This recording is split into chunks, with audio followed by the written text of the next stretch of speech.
The Dr. Oba Tashaka Show. Free your mind, and the rest will follow. A show for all who are on the journey to discover the truths about their identity, history, culture, politics, spirituality, and family relationships. This is a show for the Black Freedom Movement and the Black Power generation and the hip-hop generation, including Black Lives Matter and associate activists, all of whom are seeking change.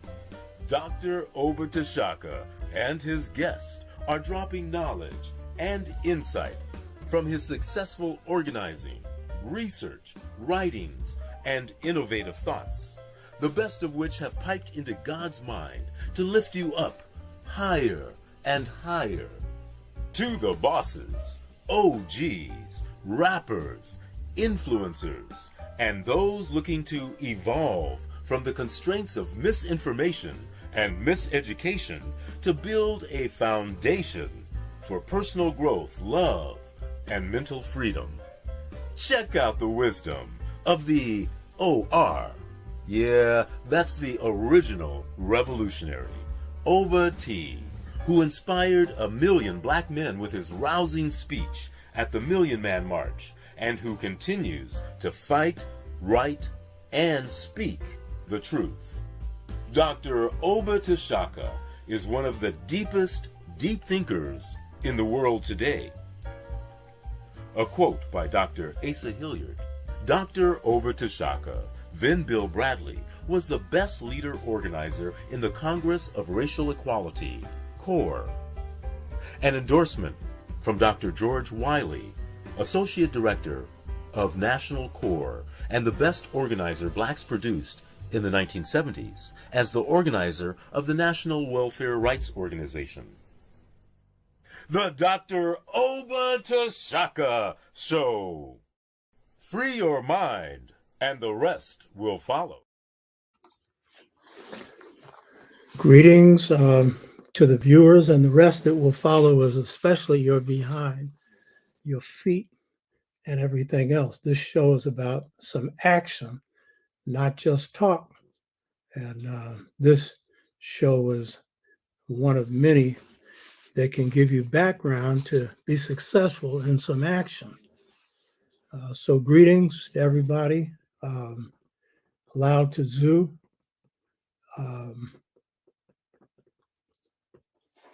White supremacy is a term I don't use anymore because it's completely fallen in Europe. I mean, it's still got some power, but it's secondary with the decline and fall of the West, and it's falling now.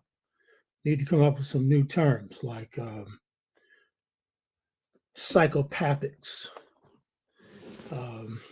or savages or something like that, because that's a term they came up with, and we seem to embrace it. And they're suffering defeats all over the world. And in fact, today's show will focus on one effort to recover from a defeat. So greetings to Robin, M. Jewel, Brother Ugawa, Gloria Briscoe, Patrick Brown. Yeah, I do have something special. There's a lot of research I put into this. This stuff is broken down so anybody can understand it. There's a tremendous amount of research on this. And there's a lot more that I'm not going to be covering in this show, but a lot, you know. To Enzine Entertainment, right on, and Oyako Ifua. Anyone that hasn't, registered for the show, subscribe, hit the red subscriber button. And if you like the show, hit the like button and encourage your friends, associates, and anyone else you know to watch the show, because we're put on very slow algorithms. These shows are set up, the algorithms are set up to reinforce a worldview that's alien to us. And when we put out truth and stuff, it likes to slow us down. Now, if we come up here talking nonsense, ignorant talk, then we'll get widespread support, especially if we go for the funders, which this show has been funding itself. And hopefully we'll have the funding site set up pretty soon so that you can make donations, because I put out a lot of money on this show and I need to get some backup. Robin says, yes, I never use that term in association with the savages. I use the white oppressors. Yeah, you know what I mean? There's just a whole lot of different ways. Bobby Wright had the psychopathic racist personality, you know what I mean? Because it is a form of mental illness, though it's normative. So for as far as they're concerned, it isn't. So greetings to all of you. I wanted to tell you that Professor James Smalls is not doing well health-wise. He's in the hospital, and it seems to be pretty serious. So all of you should send your prayers and messages to him by way of Facebook. And if he needs anything else, we'll let you know. That's one of my real good friends. And this is a brother that's done a lot to foster the awakening of our people. And what I like most about him is he's a good human being. And he's wise. Tamandi Kachingwa, welcome to you. And if you haven't subscribed, hit the red subscriber button. This Sunday, tomorrow, at 5:30 a.m. my time, I'll be interviewed on IRI FM, which is Jamaica's national radio station. And it reaches over 1 million viewers. I've been on the show before, and I spoke in Jamaica in 2014 on Garvey's birthday. And as you know, Garvey is my first master when it came to mastering the art of institution building and economic development.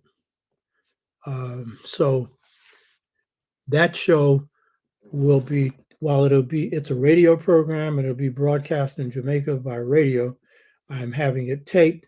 And so it'll be shown on one of the Dr. Obatashaka shows.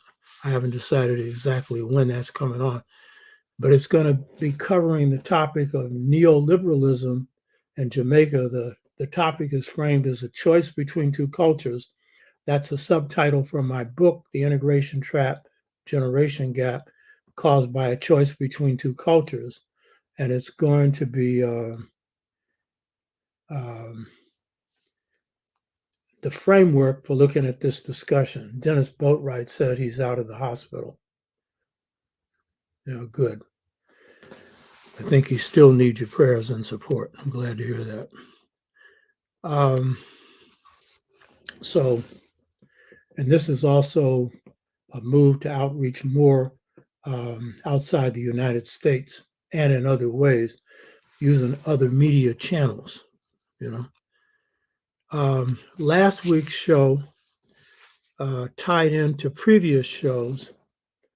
Last week's show was Project 2025, the Heritage Foundation program for a second term if Trump's able to get one, or any right-winger.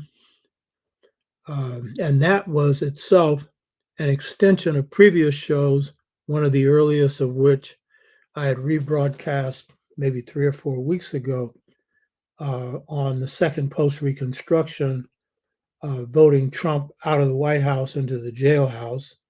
And that one was a strategic look at how the election would go before the election, predicting its outcome, which was a victory, primarily for Blacks and our allies. Blacks put Trump in the doghouse, now facing the stripping of much of his wealth at the hands of a Black prosecutor. Black people have got him through the ringer. And yet I don't think he or his movement really appreciates who kicked his behind. Um, so that was like the kickoff of this series. And then after that, I had a couple of shows dealing with January 6th and what it stood for, what it meant, and other shows that have dealt with second post-Reconstruction themes and stuff. So this show is a follow-up on last week's show, but it's got a special focus. Now,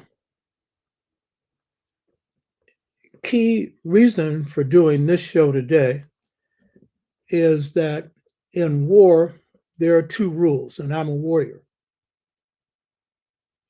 scholar. My scholarship comes out of battles. I've lost no battles, and I'm a strategist. That's my most important gift.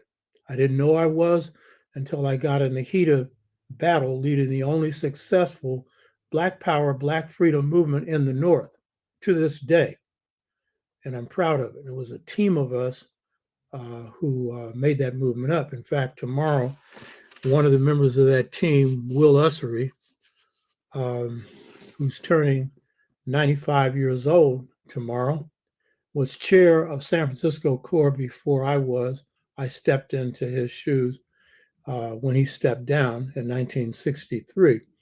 And Will played a major role in helping with the San Francisco Freedom Movement. And so we're honoring him tomorrow. And when I was called to ask, will I be there? I said, hell yeah.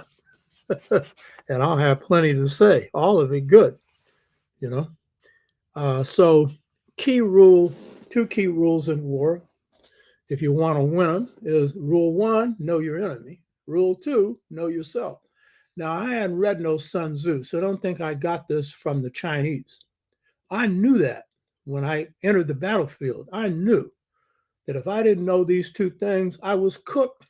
Our movement was cooked. And thanks to my awakening at the very beginning of 1963, the same year I met El Hajj Malik El Shabazz in a couple-hour leadership meeting, because he was meeting with the young Turks in the movement. He looked to us for direction as we did to him. And so it was in that year that my eyes opened up, and then I really began to hit the books, though you don't have as much time to hit the books in struggle. And I would say this about this period of struggle: I was theory weak, but practice strong. And I'm going to tell you something. Theory is only good as your practice or your vision. The best theory comes from God. That came much later. If I was hoping for God to give me a vision on how to win these battles, we'd still be fighting. Those came later. So if you saw me in 1963, I was action oriented. I wasn't given a whole lot of theory. I was just hitting the books. And to this day, a movement is hindered if it's guided mainly by theory, if that theory has not been tested by practice, and if it is not guided by successful strategy. And this show is going to be dedicated to strategy, the ultimate art, next only to God and love and the truth. And a successful strategy is based on the truth, as much as you can get of it. A truth of knowing your enemy, a truth of knowing yourself. So, given the topic of this show, the purpose is to acquaint you with the chief strategist of Trump so that we can figure out how to whip him. You got to know him first. And don't underestimate your enemy. That's what some of us do.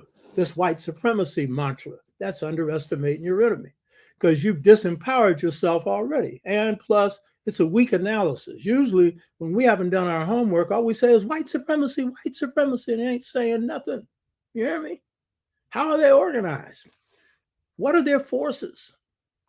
What are they attempting to achieve? How can you disrupt it, stop it, and defeat it?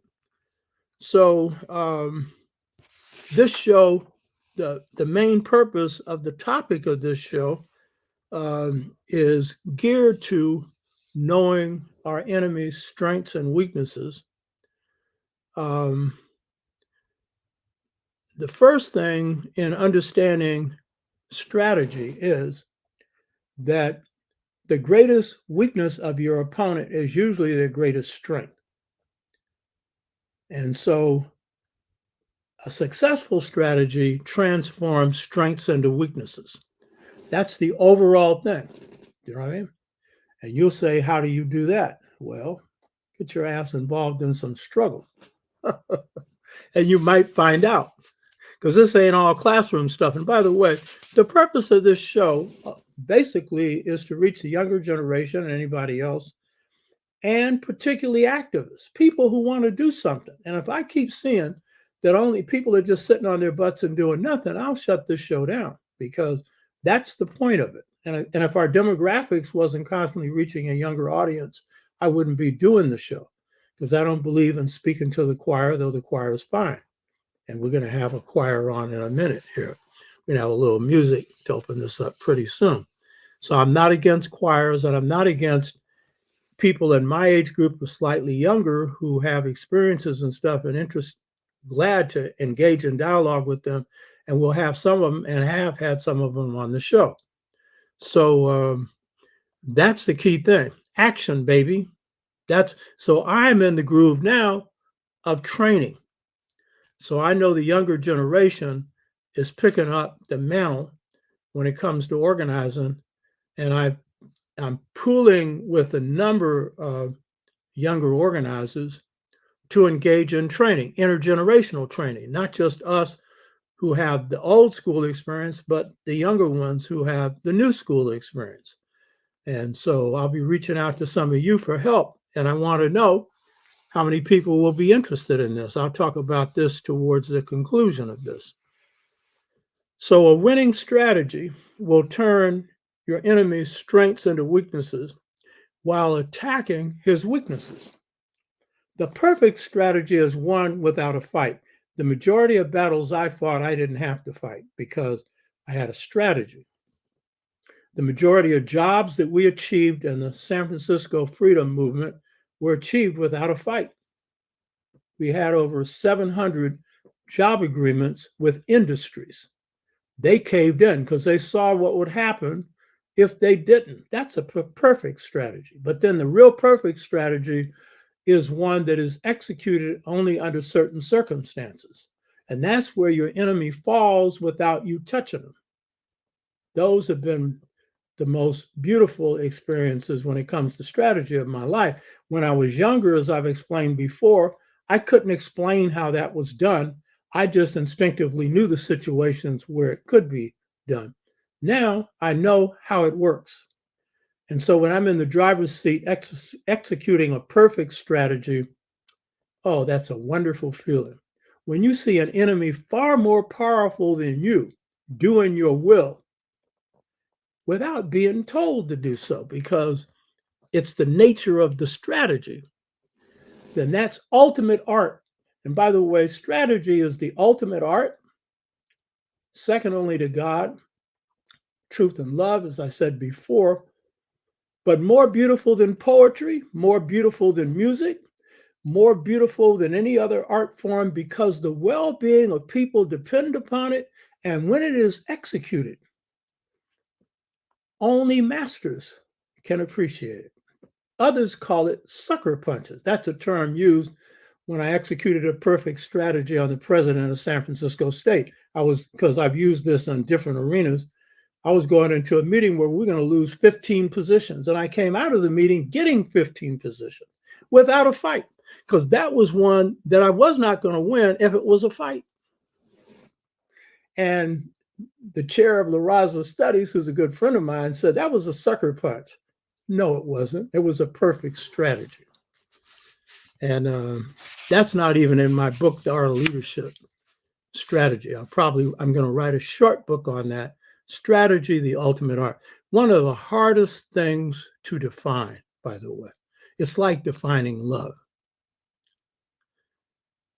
Africans have done a pretty good job of defining God. I would have said until I got a better grasp of the African conception of God, starting with the Chwa. That's very hard to do. But the Chwa conception that God is the light that is in everything that God creates, and the Bambara that God is infinite force outside of space and outside of time. I have seen the light and I've experienced that force, and it's in everything that God creates. And so ultimately, we don't know God in that God is so vast, no thing and everything at the same time. And so I'm not claiming that that definition encompasses everything, but it's its essence. Everyone that's gone to the other side and come back, life after death experiences, they all say God is an infinite force, and they say God's a light, a white light. And don't get biased by that, given your attitude towards whites. Got nothing to do with race. God's not a man. God's a force, an infinite force, beyond all conceptions of beauty, beyond all conceptions of love, beyond all conceptions of truth that we know on this earth. I've experienced it, I know it. And I know that assuming that we are deserving, that's home, we'll get home. But if you aren't, there's another place that God controls. Christians call it, and the Muslims and the Judeo people call it hell. God controls it. There ain't no devil, except the one with two legs walking on this earth. And some of them, most of them, are not of our ethnicity, but a few are. Whoever's behavior is devilish is a devil, even though they may have some good sides. So this is the nature of strategy. The same is true for ourselves. We need not only know about our enemy, their strengths and weaknesses, but we need to know ourselves. And as Abelkar Cabral said, our greatest enemy are our own weaknesses. That's the brother that you see in the back with the sunglasses. Greatest leader in the 20th century, bar none. I didn't say black leader. He's black, but all leaders on the global stage, he beats all of them, you know? So we need to also understand our strengths and our weaknesses and not exaggerate them, you know? So in framing successful strategies, and in this case, we're going to be dealing with part 2 of last week's show on 2025, the plan of the Heritage Foundation, the right wing and the Trump forces and others take back the White House. We need to avoid mistakes that are made on assumptions, ASS, things you sit on. So there are 3 assumptions that I think that we should guard against in approaching this election. One is that Biden is a shoo-in. A lot of people make that assumption. That's a mistake, because Trump was only thrown out by a movement that was Black-led that hardly any of you talk about, Black Lives Matter and networks, COVID, and his bungling of it,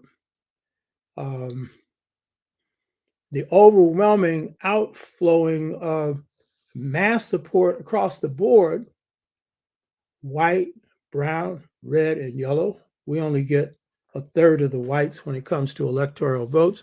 Trump had the 2/3 that voted, but most don't vote in this country.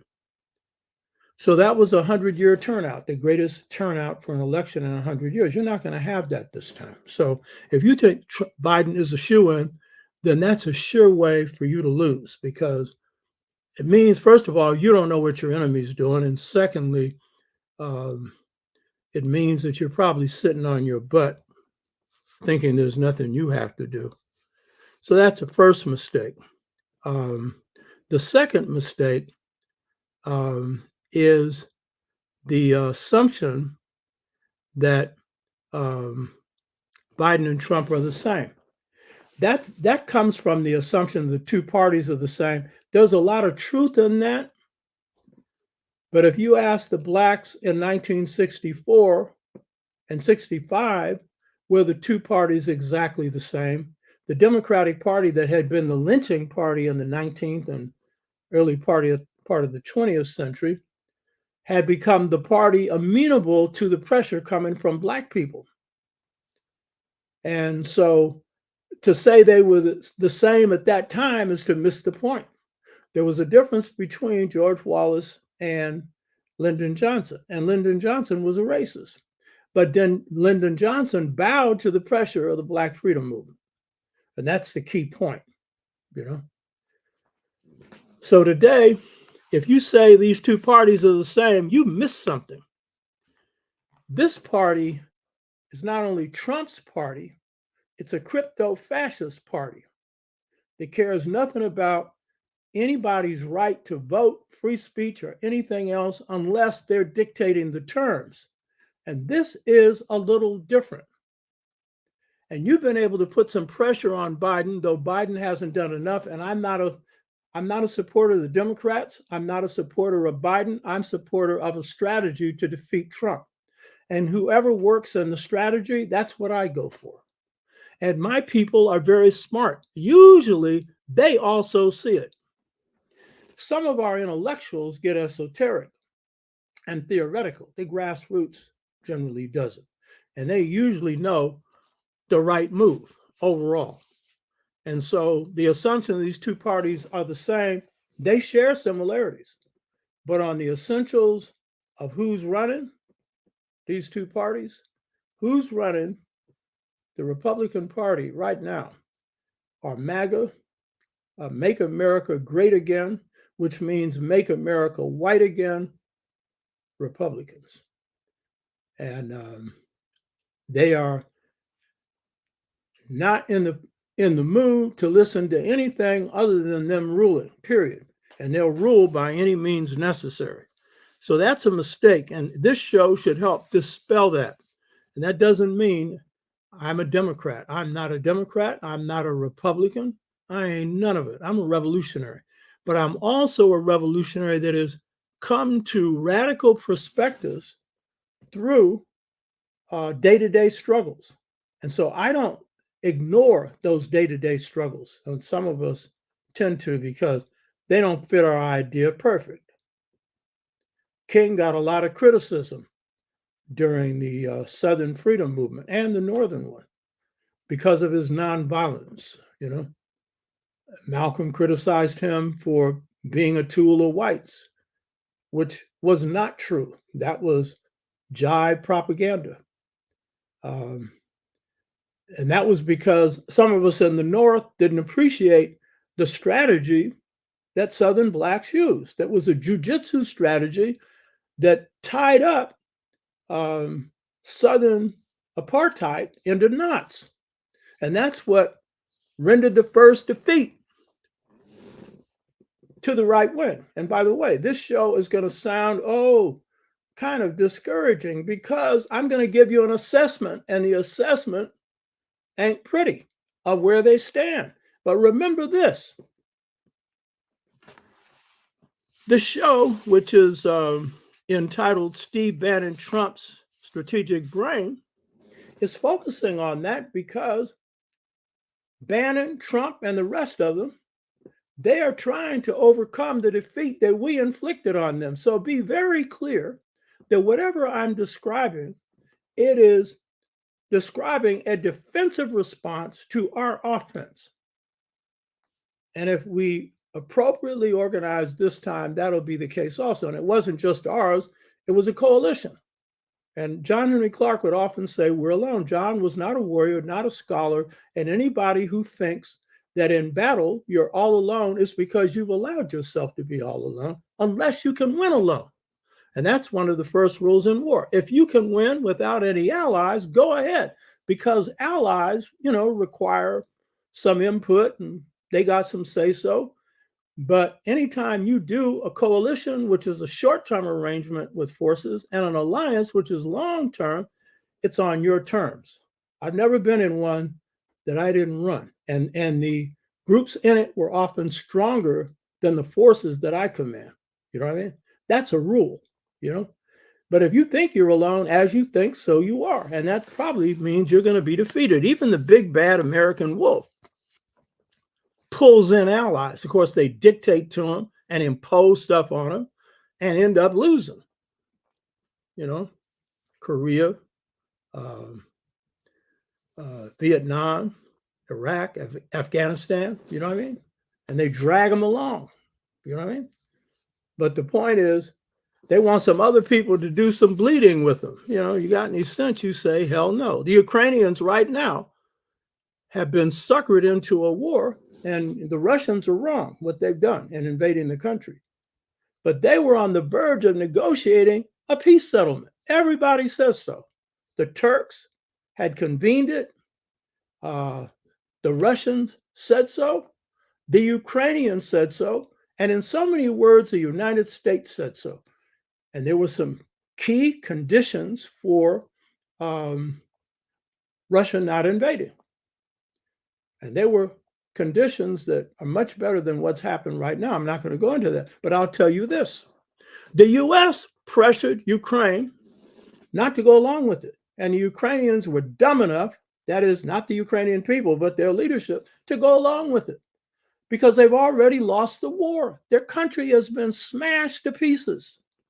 They sent a few drones into Russia, and both sides have lost huge numbers of soldiers. Russia can continue to bleed, Ukraine can't, but mainly their cities have largely been destroyed. And you think America's going to rebuild it? America always leaves everybody else's battlefield. And they said so. This administration said they wanted to weaken Russia. At whose expense? The Ukrainians.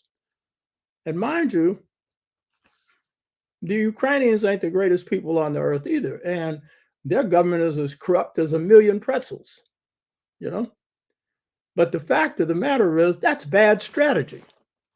And I got a lot of people, some close to me, are talking about how brave the president of Ukraine is. Oh, brave my behind. You know, a former comedian who can hide off in a capital. He's not out on the battlefield. He's not being threatened with his legs being blown off through landmines or being shot dead or whatever. You know what I mean? Huh? No. Good leadership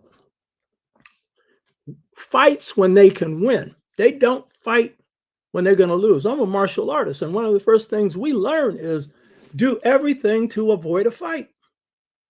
That's the first rule. And then win quick. Don't be spending a lot of time in the movies like they do in the movies where you're fighting for 15 minutes and stuff like this. This ain't boxing, you know. So the topic for today's show is Steve Bannon, Trump's strategic brain. So why would I follow the Heritage Foundation 2025 plan with Bannon? I had to give it some thought, but it was pretty clear that's where I had to go. Because without Steve Bannon and Bannon's strategy and organizational discipline, Trump would not have won the first election. And if we're looking at it today, Bannon is playing a greater strategic and organizing role than Trump in defining his strategy and organizational plan. And I'm going to show that as I go through what Bannon brings to the table. Sister Coco said also fascist. She's talking about Ukraine. Elements within Ukraine are fascist. They're Nazi. But then there are others that are just plain ass crooked. You know, but there's a whole story to that, and I'm not getting into it today. But you need to know that. And by the way, the Ukrainians don't care 2 cents about Black people. You know, that's a whole nother story. And by the way, it fits into the narrative. Ukraine does in a minute. I'll explain that in a minute. So I'm focusing on Steve Bannon because he's the strategist and the organizer that has played the most important role in this whole MAGA Republican thing. He's played the most, he's not the only one, but he's played the most important role. And I'm not worshiping him. I'm just simply then describe where he stands and exposes behind. With precision. By the way, that's the way strategy works. Like a good surgeon, you slice and dice in the right places, you know? So if we're going to defeat Trump and set back the right wing, we need to know Bannon, who is the principal strategist. But most important, we need to know Bannon's philosophy and the philosophy of a significant part of crypto-fascists of the right wing. That's the key thing that we need to know. And why? Because philosophy dictates everything. It dictates your thought pattern. It dictates how you communicate. It dictates how you behave. And most importantly, it dictates, and I've just said it, your deep thought. That's what it really dictates, your philosophy. Of course, how deep the philosophy is and how accurate it is determines how deep the thought is. And we're going to see that Bannon's philosophy is of questionable depth. But that doesn't mean he's a dummy. He is not. Please believe me. So the first thing to understand about Bannon is this. He is a traditionalist with a capital T. Normally, traditionalist means just somebody who is interested in the past. No. This is a specific grasp of history that develops a people's sense of philosophy. So what is meant by traditionalism? And this is traditionalism within the context of the right wing, the alt-right, a section of them, because not all of them have this particular lineage that Bannon has, so they would have an overall commitment to some of these principles. So traditionalism is an underground philosophy and spiritual school of thought that dates back 100 years among Europeans and Euro-Americans, but its roots are in Europe. And it has been adopted by a sector of the right wing. So that sector of the right wing has generally been small, very small. But it's when anti-immigrationism and traditionalism are linked that it becomes a fire, that it can explode, that it can really be the basis for building a mass movement. So Bannon is an advocate of traditionalism. Now, he'll hide it. He doesn't generally talk about it. I see Ogawa saying, sorry, technical difficulties. Are there still technical difficulties, Ogawa? Put it up. Respond. So he's too smart to discuss this publicly. And only with certain people, usually who are intellectuals, is this kind of stuff shared. And I'm going to draw some conclusions about his philosophy and how it applies to his behavior. So Bannon's traditionalism is based on the thoughts of a number of thinkers, but I'm going to focus on two. A man named Rene Guénon, and his name is spelled Guenon. You all should be taking notes. I do detailed research on this, and if all you do is listen, you're missing it. You should be taking notes. And by the way, many of these shows are going to be put into books. That's part of why I'm doing the show. But in between, you need to be taking notes. So the two thinkers that had real impact on him, there were others, but I'm focusing on two, is Rene Guénon, Guenon, and his successor, Baron Julius Evola, Evola, Julius Evola. These two thinkers. Now, what was their orientation? And this is very interesting. And you're not going to hear Bannon ever go on any show in public and discuss this, you know, because this really gets him reduced in terms of how people will view him. They might view him as a kook, for example. So what is, first of all, the philosophy of Rene Guénon? Rene Guénon and then his successor, Rene Guénon and then his successor, Julius Evola, they are Aryanists, Aryans in thought. Their philosophy is Aryan. Their view of history is seen through Aryan eyes.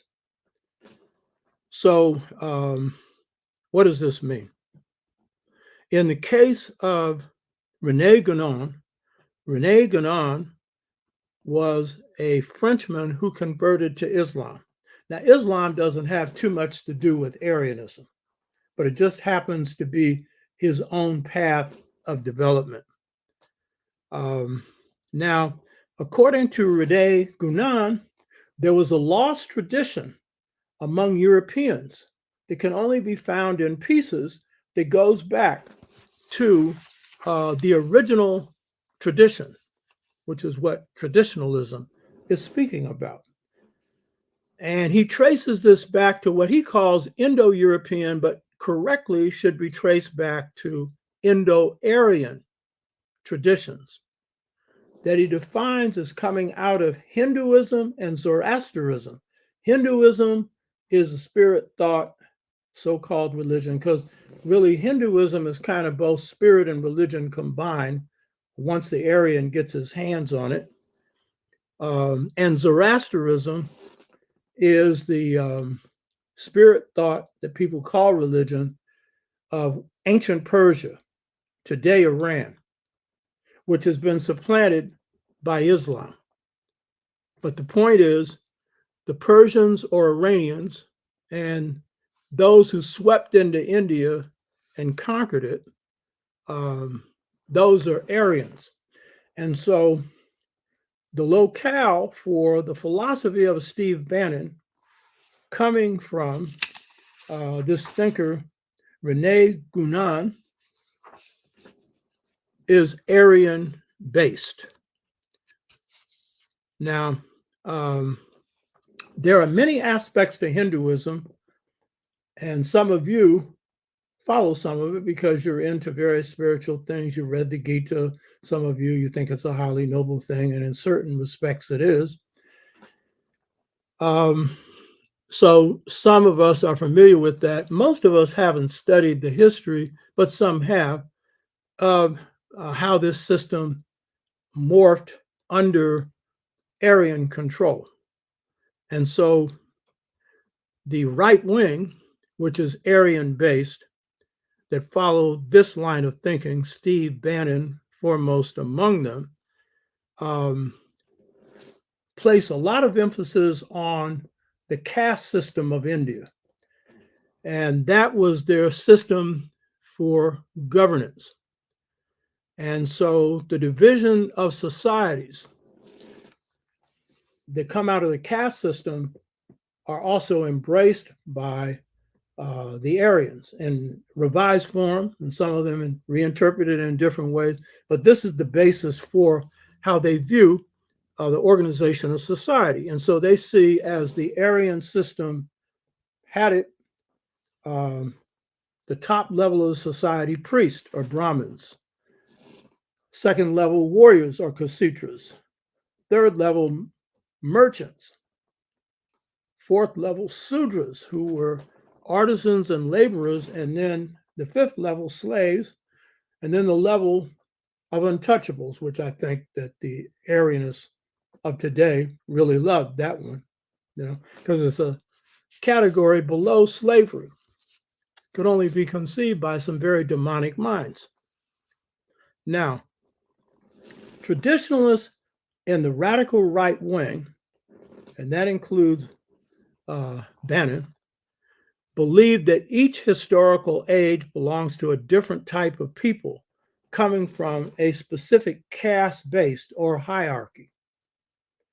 Hierarchy is top down, it's not horizontal, it's vertical, And it's very important to understand that right-wing traditionalists don't believe in democracy, which, by the way, was the belief of the people who occupied and ran this Indian civilization and created this caste system. And so even though they had a caste system, they had a horizontal thing where people ran things themselves and were free of oppression. So caste systems, because they're based on hierarchy with the top dog on the top, Aryanists and generally the right wing in general don't have no belief in democracy. So this is real key. And Bannon really doesn't. And you can see that, in fact, this movement is an attack on what's called democracy. In this country, you don't have a democracy, it's a republic. But even the limited expression of democracy in this country, which is voting, there's every effort to subvert it. Now, that's been a history of America. At one point, Democrat and Republican, and right now, heavily Republican. But the point is, any statement about democracy coming from this group is pure bull. And as we look at their behavior, we can see it is. Society Commentary, welcome to you. And Terry Haggins, welcome to you. So I don't know how many of the Aryanness, including Bannon, have really examined this caste system in detail. I know when they describe it, they don't describe this part, and I've discussed this before on this show. It's one of the areas that I look at, because when you're looking at people, you got to look at their origin. And so, as I've explained before, the Aryans, who called themselves lords and masters, were divided into two groups, Aryas and Aryans. Aryas, lords and masters. Those were the warriors who controlled the masses of Aryans. So the lords and masters were warriors. So were the people who had to follow their dictates.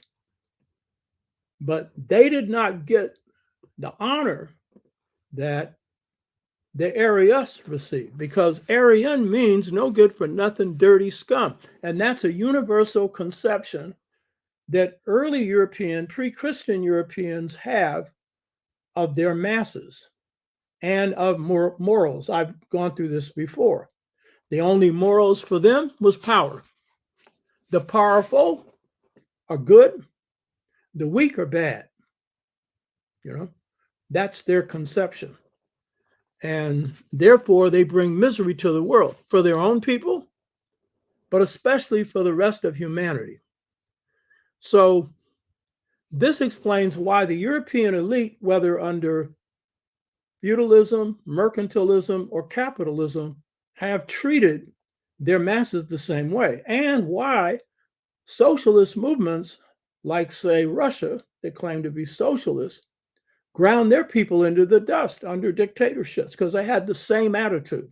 Stalin gained great satisfaction from killing people. You know what I mean? And for those who haven't killed as much, they have had the satisfaction of ruling people and having the ultimate power. And in the end, when you have that, you ain't got no revolution. And that's one of the aspects of revolutionary thought that the Marxists have missed. So they talk about dictatorship of the proletariat, and I'm not against Marxism in the sense that if they got a revolution going, I'm not opposing it, if they want to equitably distribute the wealth.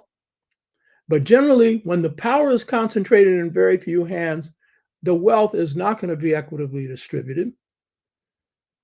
But even if there's a fair distribution of wealth, if there's not an equitable distribution of power, then, freedom is going to be the last thing you talk about. And in the end, justice. Those are going to go down the drain.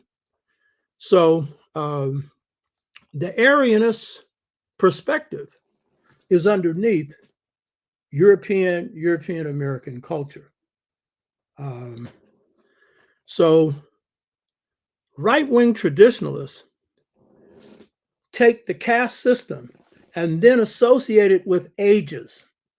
And so with them, there's a golden age and there are dark ages. And they conform to which group of caste people are in charge. And this is adapted to current situations by the right wing that have embraced Aryanism. So according to the right-wing traditionalists, each age is ruled by a specific caste, and it follows hierarchy. So in one age, the priests are the rulers. In another age, the warriors are the rulers. And in another age, the people could be the rulers. Uh-oh. That's real upsetting to the right wing. So if you think any of this populist rhetoric that Trump talks about, that Bannon talks about, is sincere, Now Trump, I'm talking Bannon here. Trump hasn't read a book long enough to know this stuff. It's the people who drive his forces, particularly. And then a few in particular, like a Steve Bannon, that draw on this, but they have to hide it. Because they're not going to be too popular if people actually understand this, So according to the right-wing traditionalists, Aryanists, the priests and warriors live according to the highest ideals. The priesthood, high spirituality, nobility, truth. Of course, truth doesn't really figure in it, but high nobility, And so that is the noblest of levels in theory, according to them. And then this other level, which is the level of the warriors, is the level of honor. Now that's supposedly the way it's supposed to be. Actually, historically, that's not true. Because the Aryans who conquer India around 4000 BC, maybe earlier, this is the first Aryan conquest in Europe, and in this case in India, Indo-Aryan.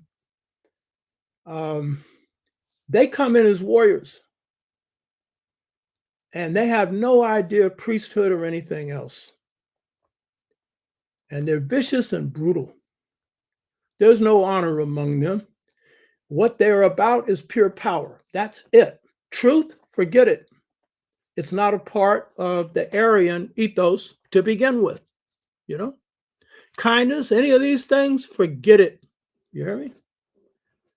And so while the priesthood of the original India, which was ruled by what historians in the past have called Dravidians, they now prefer to be called Dalits. These were blacks, and this was a black society. It lived in peace and harmony, and women were placed on the highest level of respect. They were the goddess figures. Everything was centered around the woman. And we know with the Aryans, the women are crushed, their own women and others as well. So the Aryan eventually takes over the Brahmin priesthood, kind of like the priesthood of Egypt and other places. And what ends up happening is that they incorporate these traditions, but they are sitting over a system that is the most brutal system in the world.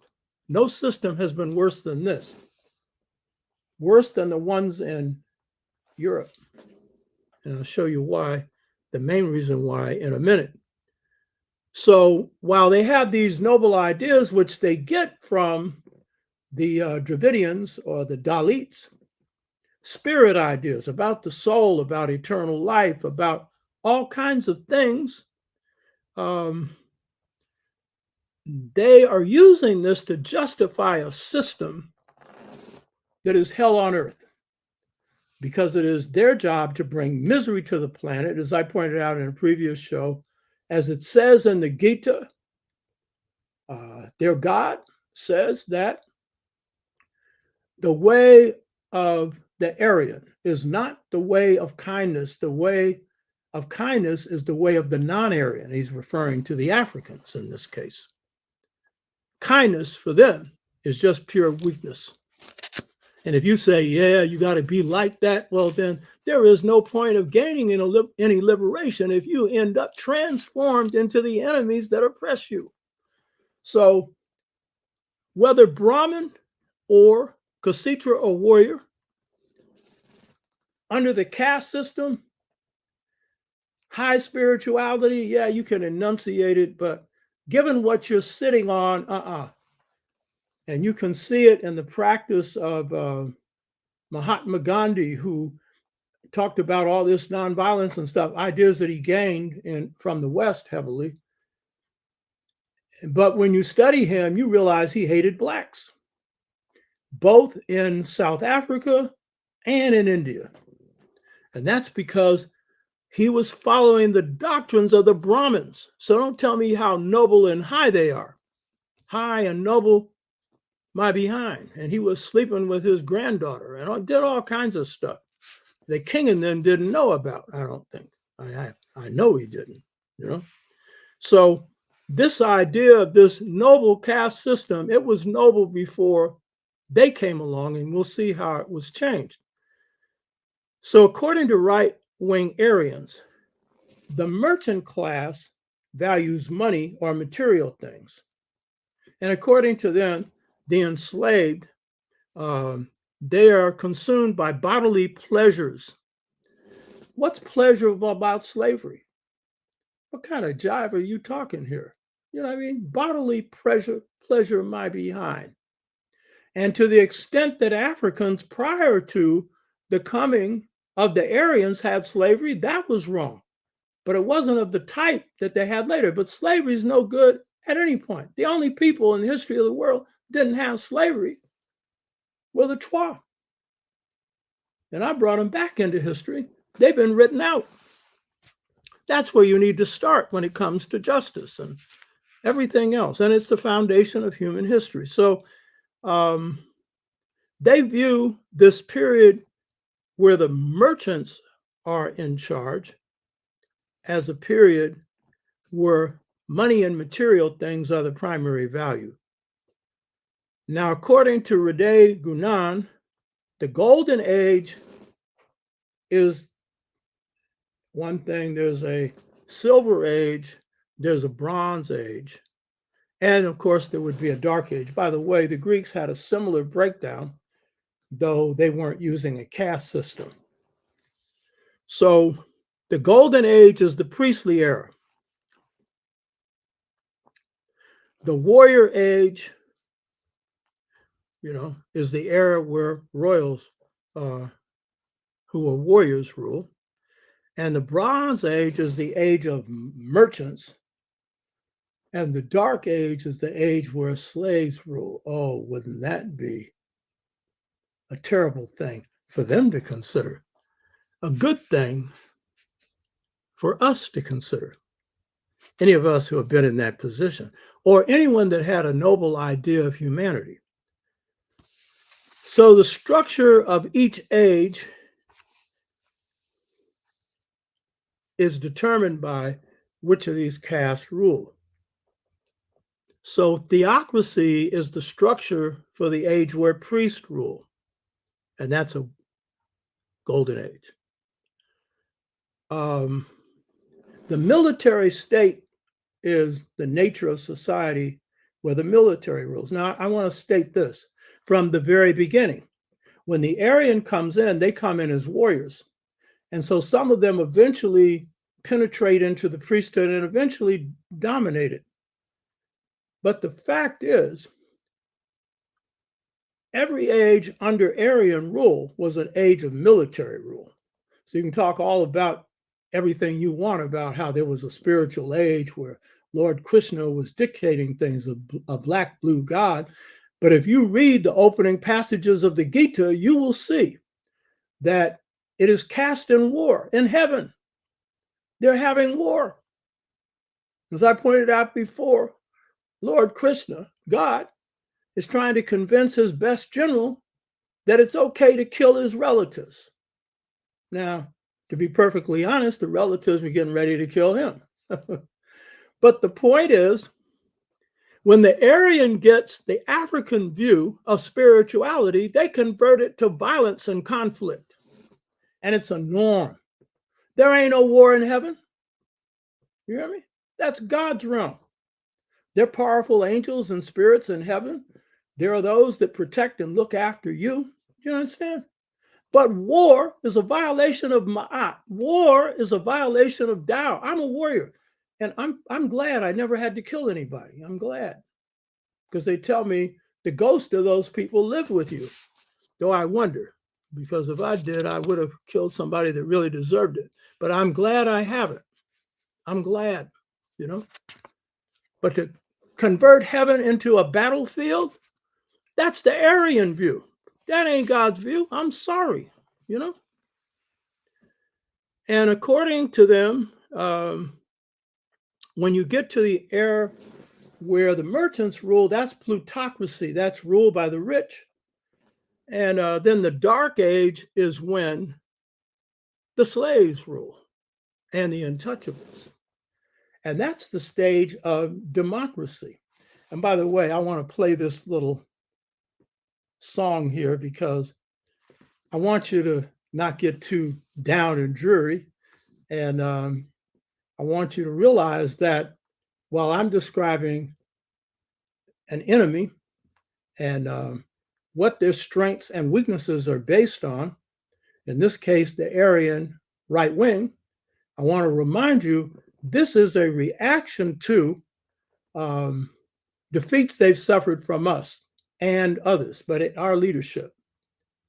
Defeats suffered in the Civil War, where 170,000 Black men blew their masters away. Before that, the North had only one military victory. After that, they had nothing but victories. Now, it was also due to good generalship, Grant and others, but it was due to the gunpowder of Black men and a few sisters who disguised themselves as men, and people like Sister Harriet Tubman, who served as spies for the Union Army, and the Loyal League, which was the underground army.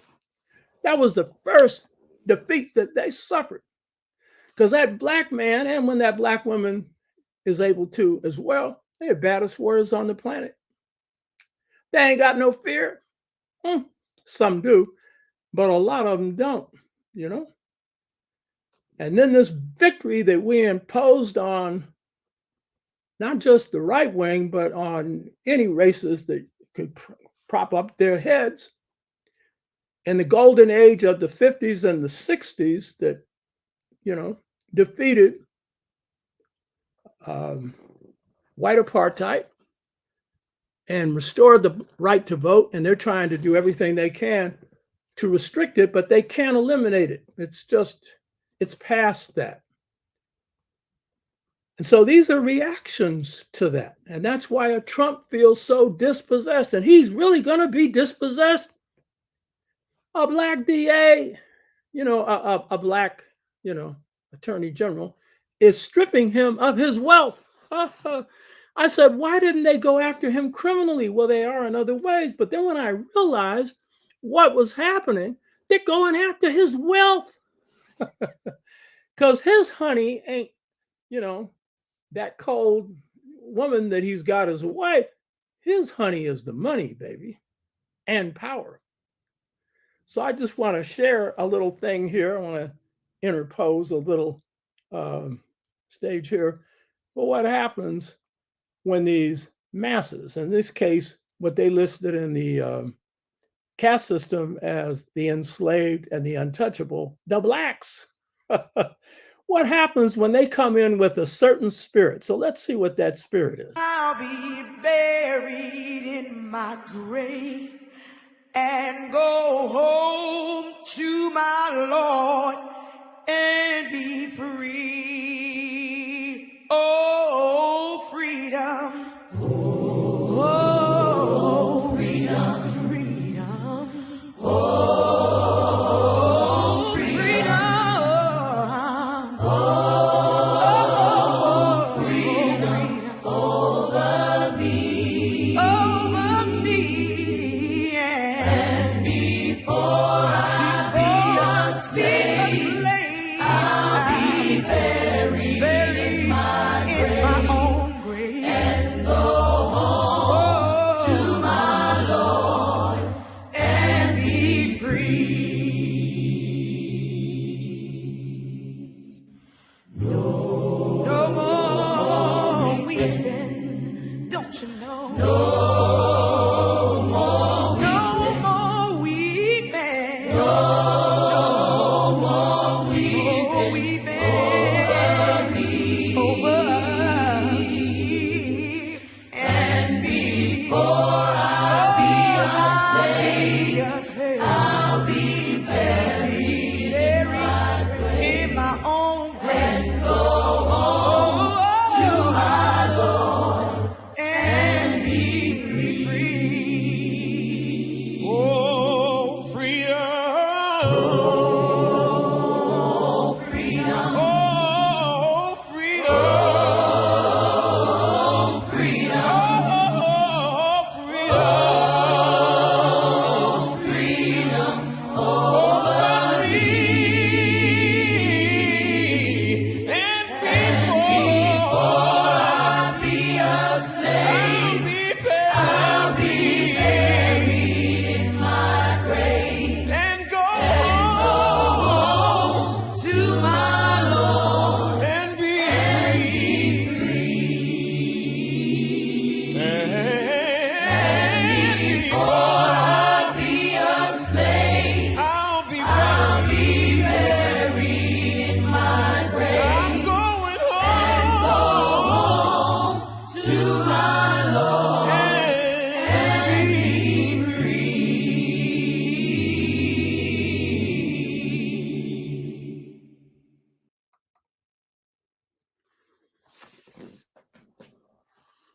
That was like the marching song for the Black Freedom Movement.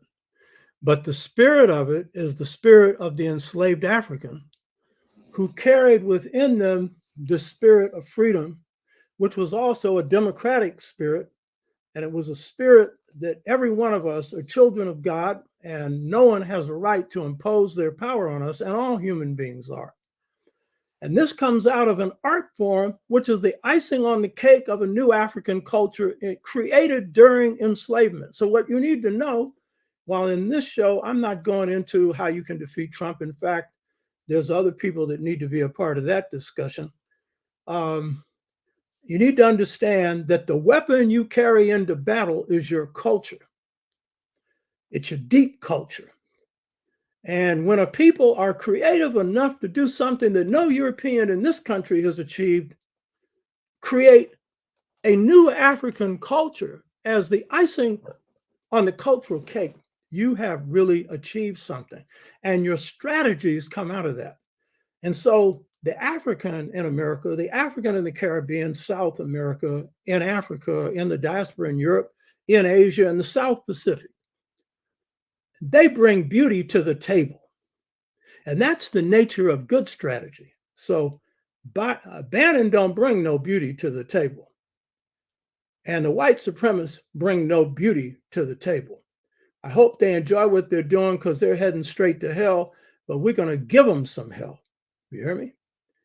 And Trump is just getting his taste of it because Trump is his own best friend and his own worst enemy. And He has basically put himself in most of the positions that he's facing right now. So I played that "Oh Freedom" because you need to understand something. That Willie Lynch bunk that a lot of you bought, still buy, even when my friend Manu Ampen shows you there was no Willie Lynch, you still say, yeah, but they did it anyway. No, they tried to do it. The African was resistant. The African came in here with a fighting spirit and never caved in as a group, or most of us, to this mess. That song said, "Before I'll be a slave." That sounds like a people that did not see themselves as slaves. That's how they viewed it. You hear me? And it was that fighting spirit. The strongest Africans were the enslaved Africans. And the next strongest ones were those closest to slavery. And the next strongest ones were the ones who freed their mind from the constraints that we came out of enslavement with. But understand this, whatever they were, we came out with our humanity intact. We didn't have an acre or a mule, nothing except each other. And some of us now, I did a show on Who Cares About the Poor. Go look at the number of people that watched it. It's low numbers. It's raising the question of, do you care about the poor? Some people telling me, oh, there's jobs already. None of our movements, other than San Francisco Freedom Movement, a few others at the local level, have addressed the issue of poverty. You hear me? Some have, people who organized the Welfare Rights Organization in the 70s, and others. But the point is, who cares about the poor? I can tell you, it's mainly the poor. And that's a shame, because all of us come out of that. And some of us are temporarily out of it and can fall back into it. That's what that show on Who Cares About the Poor was about. So I interjected that so that you get this spirit. It's a fighting spirit. And by the way, as I pointed out before, Malcolm made a big mistake when he was criticizing the movement for singing. He said Muhammad Ali didn't win through singing. He won through swinging. That's wrong. Muhammad Ali was singing when he said, "Float like a butterfly, sting like a bee." Muhammad Ali, that was poetry. That was a song. We fight with music, baby. You hear me? I go to jazz festivals, blues festivals. I listen to this music all along. This study I'm in right now, I got a whole recording thing here of music. I listen to it all the time.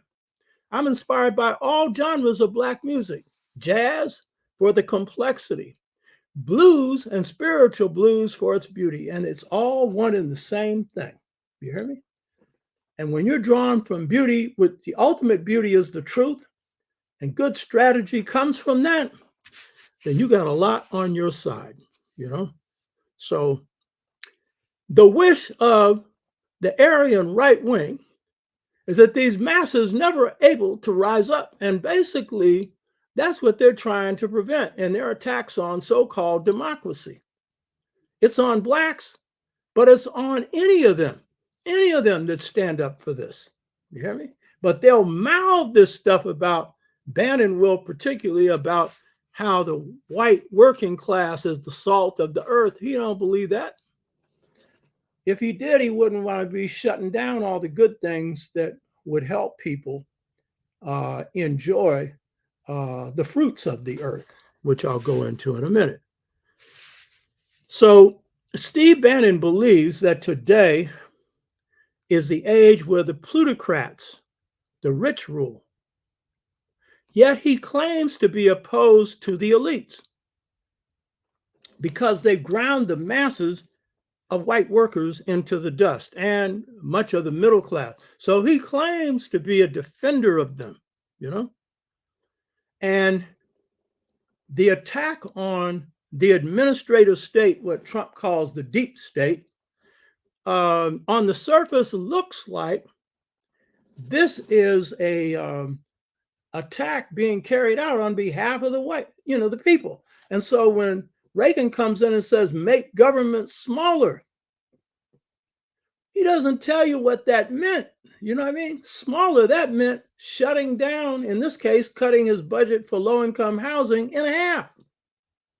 It meant attacking welfare recipients so that a Clinton would come along and end it. You know what I mean? because he bought into this same neoliberal agenda. So on the surface, it looks like when they talk about attacking the administrative state, that's a radical thing. And this is part of what's enabled the new right, in this case, the Aryan traditionalists, to co-opt part of Bernie Sanders' base. Not a huge amount, but enough to make a difference in an election, you know, and a part of Obama's base.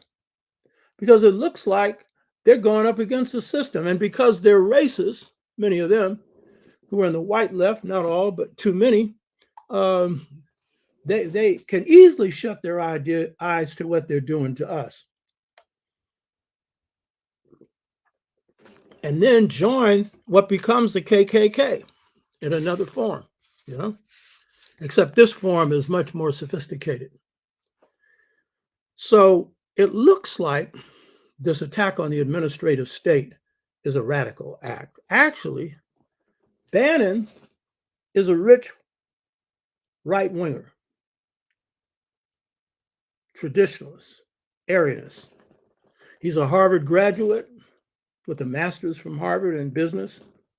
He's a former naval officer, and he set up his own investment arm on Wall Street. He's a multimillionaire.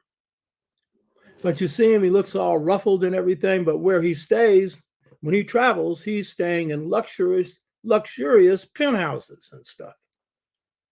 And he's hobnobbing with the rich, but he's also good at communicating with everyday racist whites. So that's a pretense. And then he's on the payroll, at least he was, of a rich Chinese billionaire who paid him $1 million a year to, you know, pursue policies against China, because this guy's anti-China. And Bannon is anti-China as well as anti-Chinese as he is anti-people of color.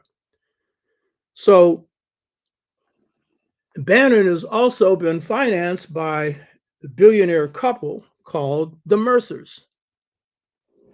Now, he didn't need the financing. He has his own, probably 50, 60, 70 million. It's not a lot by capitalist standards, but it's a lot if you're claiming to be a representative of the rich, you know?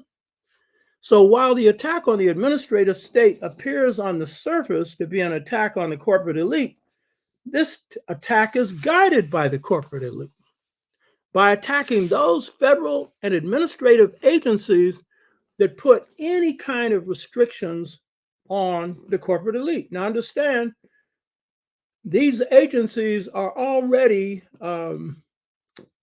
compromised because there's a whole series of systems that they have to see that those agencies don't really do their job fully on many different levels. But the fact is, they have some restraint on them, and the attack on the administrative state is designed to take all restraints off of these agencies so that the corporations can do what they want to. So last week I talked about the Environmental Protection Agency.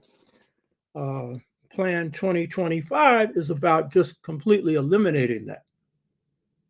Last week I pointed out that the Heritage Foundation's got it down to a point that if Trump comes into office at a certain point, the National Security Council will have removed from their agenda anything on the environment. So they can go and rape freely without any check. And Trump started that process when he was in office and withdrew from the Environment Accords and stuff like that. It's going well beyond that. And so you had DeVos put in as Secretary of Education. DeVos was and is one of the leading forces nationally for charter schools. And she's coming out of Michigan. She's chartered a whole bunch of schools there. And her objective as head of the Department of Education was to take federal money and put it in private hands to make charter schools the predominant force in education in this country. And every city you're in right now, a huge part of your city budgets are going to charter schools where the money, the main money, is going into the pockets of the rich, because the biggest budget in any city is the public school budget. In Oakland, where I've been living for 30 years,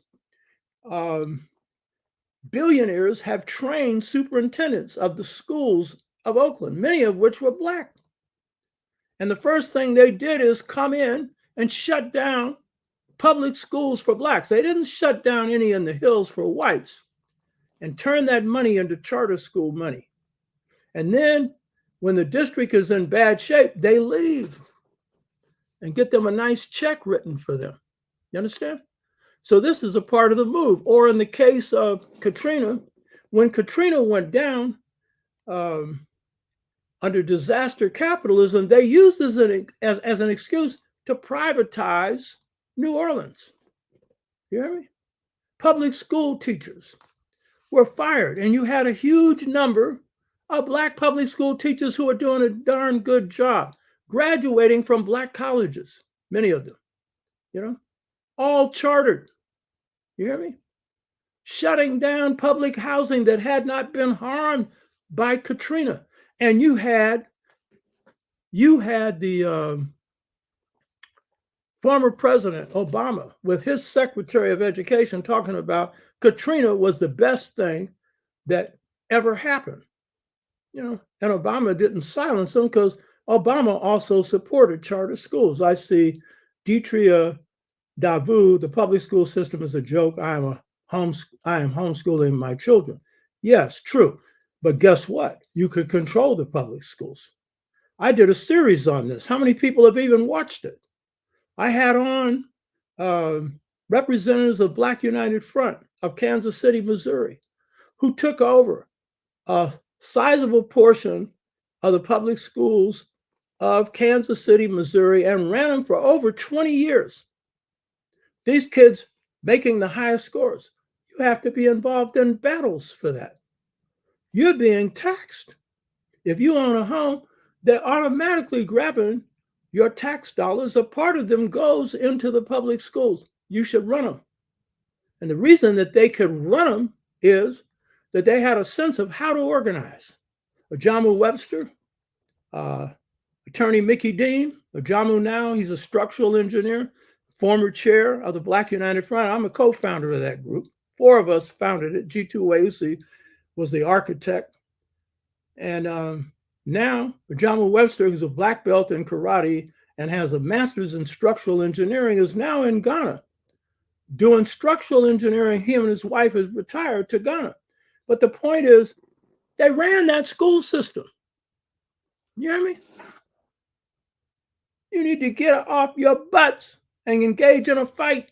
You hear me? You can win too. And the more power you have in a school system, the more you can win. They were able to do the control that they did. You should go back and watch those shows. They were able to do it with one conscious Black person on the Board of Education. One.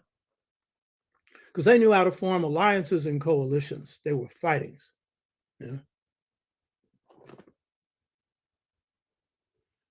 Deetria says, I would love to be a part of that. I am in New York City, and I'm not sure if that is possible. Organization and strategy is the key. Oh, yeah, it is possible. Now, New York is real hard because you have such a huge city, and you've got all these different areas that people live in. So that in and of itself is a problem. But that's also, the flip side of that is you got a lot of power. Blacks have a lot of numbers in New York, and you've got some power there if you organize it properly. So yeah, it can be done. You understand? But as you think, so you are. So if you don't try, how are you going to know? You know what I mean? So understand then that this whole thing of attacking the administrative state is used to make it look like these right wingers are standing up for the people. They're standing up for the rich. And I'm just using charter schools, and I'm using the Environmental Protection Agency. This is true for all the agencies. You hear me? It's all about reducing them in size if they conflict with the interest of making money for big business. And that ain't in your interest. You're not getting any of that, Now, Bannon rants against the national security state.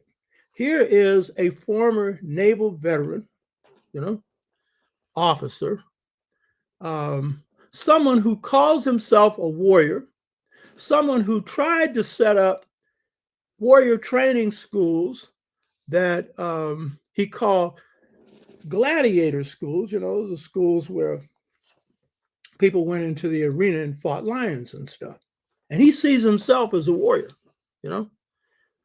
And so he's pretending like he's opposed to the national security state. Oh, give me a break.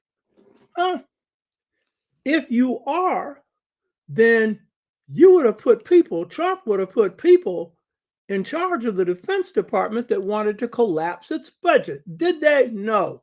They increased it. Democrats and Republicans both are committed to the national security state, and it's only going to be changed when at the grassroots level, you move to make it change. In the 60s, we forced them to change spending priorities from defense and from the elite to a larger percentage going to the needs of everyday people. And when they assembled scholars to figure out how we did it, they called it a crisis of democracy.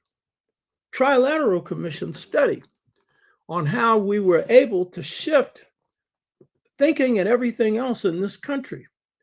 And so the defense budget is always increased, and that's where almost all the federal spending goes. Now over 800 billion, close to 900 billion, and it's well over $1 trillion when you deal with all the other expenses related to defense outside of the defense budget itself. And then they fool you by telling you that no, Social Security is a big expenditure. How could it be a big expenditure when you paid for it? That's pure bull. You hear me? They call it an entitlement so they can make it look like it's something the government's giving you so that they can take it back when they want to. George Bush would have done it in his second term, but for the fact that he had realized that he had messed up in Afghanistan and Iraq, and he was trying to clean that up. You hear me? Clean it up. So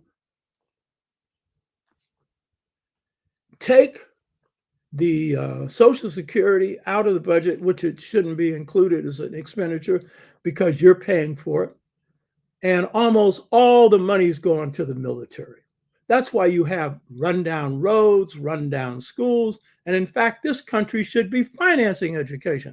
It should not be based on the back of poor people, especially blacks. If they own a home, they can barely afford it. And so the tax revenues aren't going to be that great generated for schools. And I see Brother Ogawa noted Leon Dixon's book, Future in Our Hands, Institution Building for Supplemental Education. That is a guide for after-school programs. And that's also important. And they have the model for that, So they're not touching any of that because the rich who finance them, they go nuts and they don't want to. They love the military state. They just want to use it in the direction that will serve the interests of the elite, not the people. Now, Steve Bannon does not subscribe to or believe in democracy. The proof is multiple levels, one of which is not only his support for Trump's charge of stop the steal, that is the statement that he didn't lose the election, but it was stolen from him. Bannon himself said before the election went down, he said, Trump's going to declare victory even if he loses, because they had already talked about this. And he said, when he says it's been stolen, remember, he didn't win. He said that. And Trump has disclosed to his own advisors that he knew he didn't lose. Now, Trump, when he does the stop the steal, this was no grand plan that he came up with. Trump don't work like that. He just couldn't admit that he lost it. And he saw it as an opportunity to milk his base, to get money, you know what I mean? to ask them to donate to him so he could fight to stop the steal, and that was gone straight into his pocket. So Bannon realizes that the Stop the Steal campaign is a way to continue to raise up a mass movement. That's the real point. And to hold back the tide of black, brown, red, yellow power, and at the same time to continue a campaign against China. So the successor to René Guénon, the Italian Julius Evola, added another component to the traditionalist thought of the Aryan. And what he added was the dimension of racism. And so according to Evola, race orders society. And so under the Aryan system, then whites were on the top and the darker people on the bottom. Now, the truth is, when the Aryan comes in and conquers about 4000 BC or maybe earlier, he didn't bring his women. So he had to sleep with and, along with the woman, develop children with Black women. And so you'll see a lot of people who call themselves Aryan. If you look at Fareed Zakaria, who does a show on CNN every Sunday, PhD in history from Harvard, a lover of America, he calls himself an Aryan. He's as brown gets. And when he tells whites that, they tell him, no, you're not. But in the case of the Indian situation, a sector of people that come out of the Brahmin and Kshatriya class are brown skinned. Some Black, others light. But it's because of that mixing that occurred that got prohibited. And after the prohibition, any children born were untouchable. They were then put in a category below slavery. I want to stress this because what's happening with Julius Evola is he's adding the dimension of race to caste. He's correct, because when the Aryan comes in, I pointed this out on previous shows, but people that haven't heard this, they get a caste system, which they begin to penetrate, the priest, and they were already warriors. But what they do is they rename it, and they call it Varna. Varna means color. That was never a distinction before because, first of all, they didn't have no white people in India. They were free of that. And some range-roving nomads who were into murder, pillage, and destruction. They didn't have that. You know what I mean? And traditional Africans don't think race. That's an artificial construct created by Europeans. Race and racism. So this is, Julius Evola is righter than he knows, Righther, because this is the origin of racism in the world. It begins in the Indo-Aryan conquest of India, and it is the worst expression of it because it creates a category below slavery that exists to this day in India. And by the way, India is ruled today by a right-wing government, that America's nudging up to try and play them off against China. That's not going to work. They have their own issues with China, but they're not falling in bed with America either. They're part of Brexit, which is made up of different groupings that has a economic power base greater than the West has, So he brings in this idea that race is an ordering principle in caste only when the Aryans, the whites, conquer India. That's not something he points out. So whether Bannon and other traditionalists know it or not, this injection of race into the caste system of India, putting it into the caste system of India, is perfectly consistent with the warrior definition. the Aryan warrior definition when they conquer India.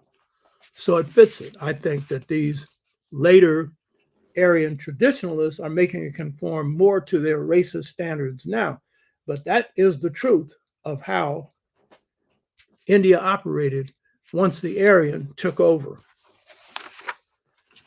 And so today, the Dalits, as they prefer to be called rather than Dravidians, they who are the founders of that civilization are still ground into the dust, even though they are fighting.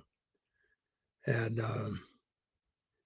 the attitude of the whites when they conquered India, the Aryans, was that these blacks were ugly people whose skin should be peeled from their faces. That's how much the hatred was, you know. Now, Steve Bannon and other Aryan white nationalists and others who are not Aryan in philosophy but racist, their main concern is that their white privileges, what you call white supremacy, is being destroyed because of the demographic shift that is occurring. California is already a majority people of color state. And in the next 20 years, whites will be a numerical minority that a lot of you like to dismiss because you'll say, yeah, they'll still control this. Yeah, they'll still control that. You ain't got no sense of power, baby. Everything that goes in your favor, you better understand what it means. For example, right now, over 40% of the U.S. military is made up of black and brown people. Did you know that? Yeah, they're under orders, and the head of the Joint Chiefs of Staff is a concession to blacks, is now a 4-star black Air Force pilot, you know? Yeah. So you can say they're loyal to the system under what circumstances? You know what I mean? Huh? Have you watched how nations go when they decline and fall? You know? When you have what becomes a mercenary army, because notice that whole military is volunteer. They're in there, many of them for the money, some of them for patriotism. But the majority of them, they're poor. That's why they're in there. And then you got the gung-ho class like Miley, who's just stepped down as head of the Joint Chiefs of Staff. And I hope you watched this speech. That was a fiery-ass speech. This guy comes from a warrior family. Great-grandfather, World War I. And I think his father, World War II, maybe grandfather. And then him. You know, Korea, Vietnam, and others, you know. So he's coming out of this warrior caste, and Trump is talking about having him killed. First of all, that's mouth from the South, baby. You going up, as Miley said, we're the ones with the guns. You think that's going to scare somebody with the guns, even in retirement? I don't think so. You know what I mean? Huh. So that's shifting. Demographics ain't just affecting the numbers in the country. It's strategically affecting how forces are placed within the country. And if you think that's nothing, then you missed the whole boat. Go back to church and just get on your knees and pray, and then just hope that things will get better. But I'd advise you to praise the Lord and then get you something that will empower you. You know what I mean? Huh? Back that prayer up with some action. So Steve Bannon, the right wing, a sizable section of whites feel threatened by this demographic shift that is going to destroy white dominance of this European nation state numerically. And so the attack on black voter rights, affirmative action, gerrymandering of districts to minimize the black and brown vote and red vote, the attacks on the vestiges of black power, the so-called woke, which is pure bull. Yes, there is an awakening going on among black youth and other sectors of youth. Yes, and that swept Trump out of office. That was part of it. Yeah, but woke, you know what I mean? This is a part of their mythology because America, whites in this country, are US of A, United States of amnesia. They're amnesiac, so you can throw a lie out to them, and especially if it's a good white lie, they'll jump on it. And as former president of the United States, Lyndon Johnson, said, all you have to do is use the N-word and you can pick a white person's pocket. You go stupid.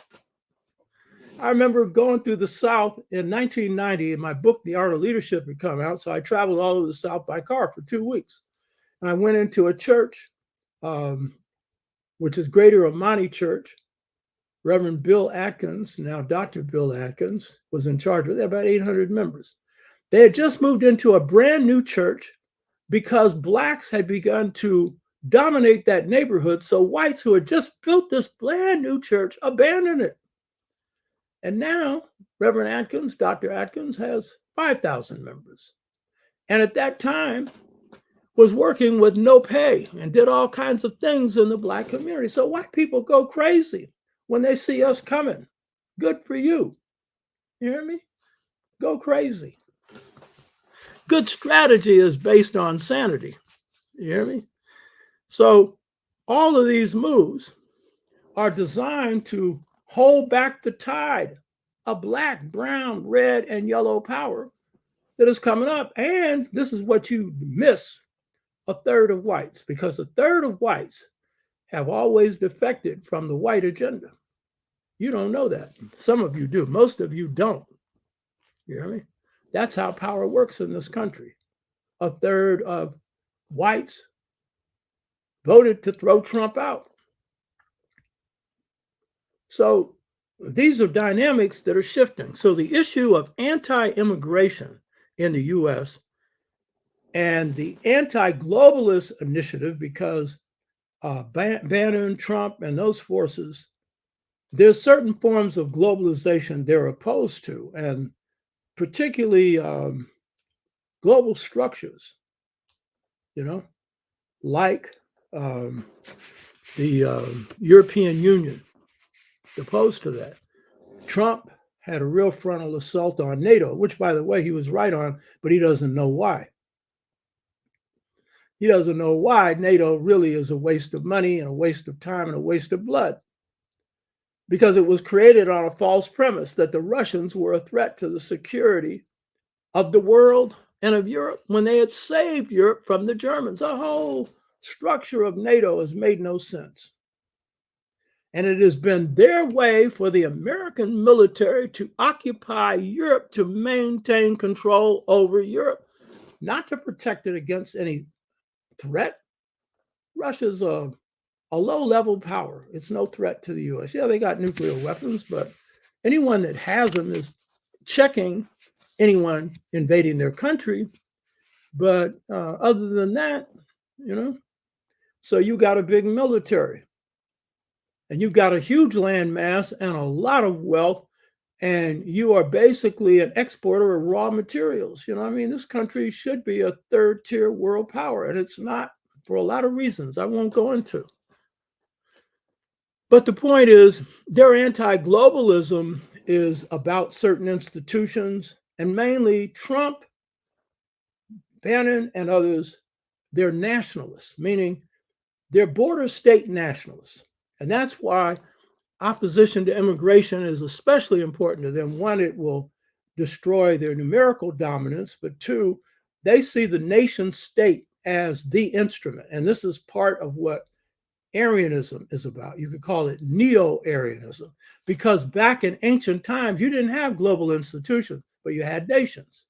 You hear me? And that's what they see as the primary thing. And for the Aryan traditionalists, they especially see alignments with nations that are Aryan. And so Bannon, not just Trump, has an affinity for Russia because they're Aryan. Because you see, I pointed this out before. I don't think Bannon knows this. I certainly don't think his intellectual heirs knew this. The basis for Aryanism comes from Ukraine, Russia, and the Caucasus region. That's where it comes from, And so there's a special feeling that people like Bannon have for Russia. Trump has it for other reasons, financial and others, you know.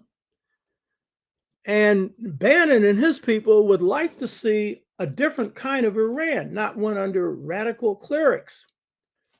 And so he'd like to see a time where, you know, free of the mullahs or the, you know, the radical so-called right-wing Islamic forces, a new force comes in so they could align with them, because that's basically what they see. You know what I mean? It's an Aryan thing going on there, you know? So all of these moves against blacks, the attack on voter rights, the attack on affirmative action, white electoral gerrymandering so that blacks don't get the kind of number of congressional districts they should, and other areas where they can elect people at the local level or whatever level. The attacks on the vestiges of Black power, all of this is a part of trying to hold back the tide, to stack the deck in a certain way so that in a close election, you can steal it legally, you know? So the issue of anti-immigrationism in the US and the anti-globalist initiatives, such as the opposition to the European Union, combined with racism. So anti-immigrationism, anti-globalism, framed as anti-neoliberalism, but not really sincerely practiced that way. Trump didn't do anything to dismantle neoliberalism. Yeah, he ended the Asian agreement, the Trans-Pacific Partnership of Obama. That was terrible. That was good. And then he did some compromises with NAFTA, but basically he ain't dismantled none of that, you know? And the only thing he did for anybody when he was in office was give tax cut to the rich. So what you have with Trump is fake populism, talking against the elites, while he is one, though a much poorer one that he pretends to be, claims to be, you know? And in bed with them on everything else. And I can predict that if Trump is elected for a second term, he will end Social Security if he gets both houses. He pretty much hinted that he would. He stopped that in the first term because that would have thrown him out of office. But when he doesn't have another term, though there's debates about that, because he may not want to leave office, then given that situation, he would end it. Because he don't care about nothing other than Trump to begin with. Now, so these issues are the issues that Bannon has used as primary organizing issues: racism, anti-globalism, and the opposition to any initiatives that will weaken elites, so it appears. These are all dominant issues for him. So this has enabled the right wing globally, not just in this country, to build a mass movement, moving from a fringe movement to a dominant movement, not just in the United States, but in other parts of the world. And Bannon has described Trump as an imperfect vessel, because he was looking for someone that could be the mouthpiece for this kind of mess. And when he finds Trump, what he finds is a visceral kind of expression of this right-wing crypto-fascism. And he sees that this is really the way to build a movement. And so he aligns with them.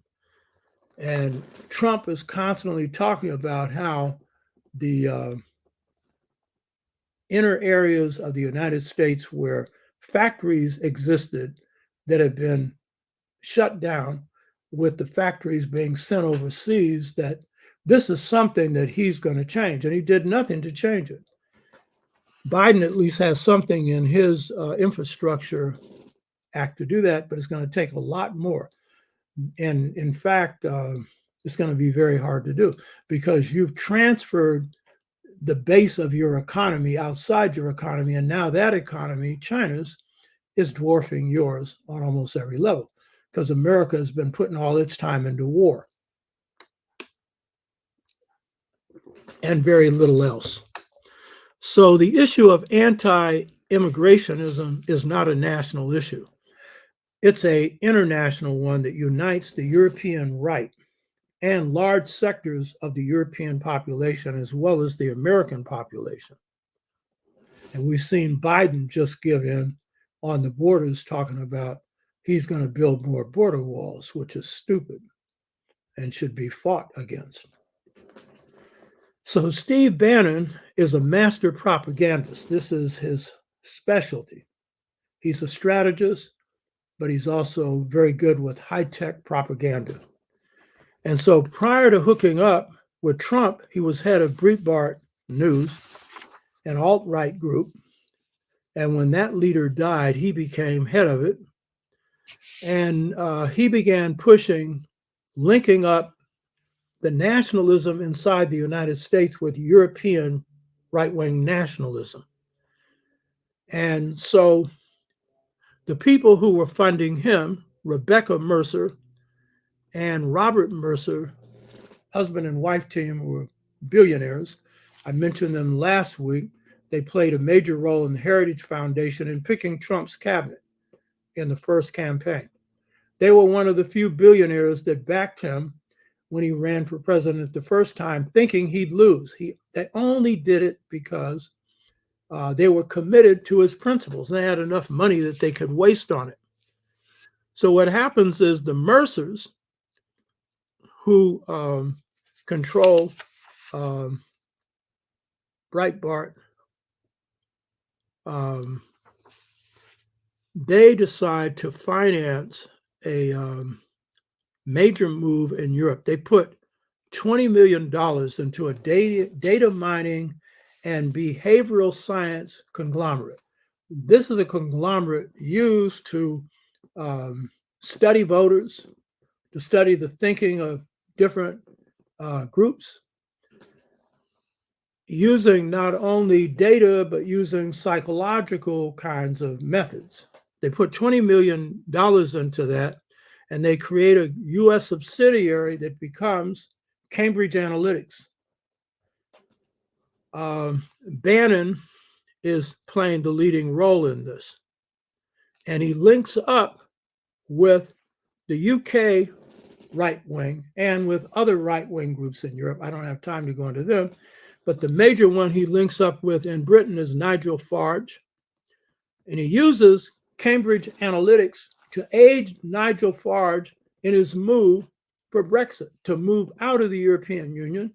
And Nigel Farage, who becomes an ally also of Trump, says that the support that he gets from Bannon through Cambridge Analytica was key to the winning of the move to move Britain out of the European Union, a thing that has weakened Britain to the bone, even though there was some good reasons why the British wanted out, in that the corporations run the European Union, and Germany is the strongest of the forces in the European Union.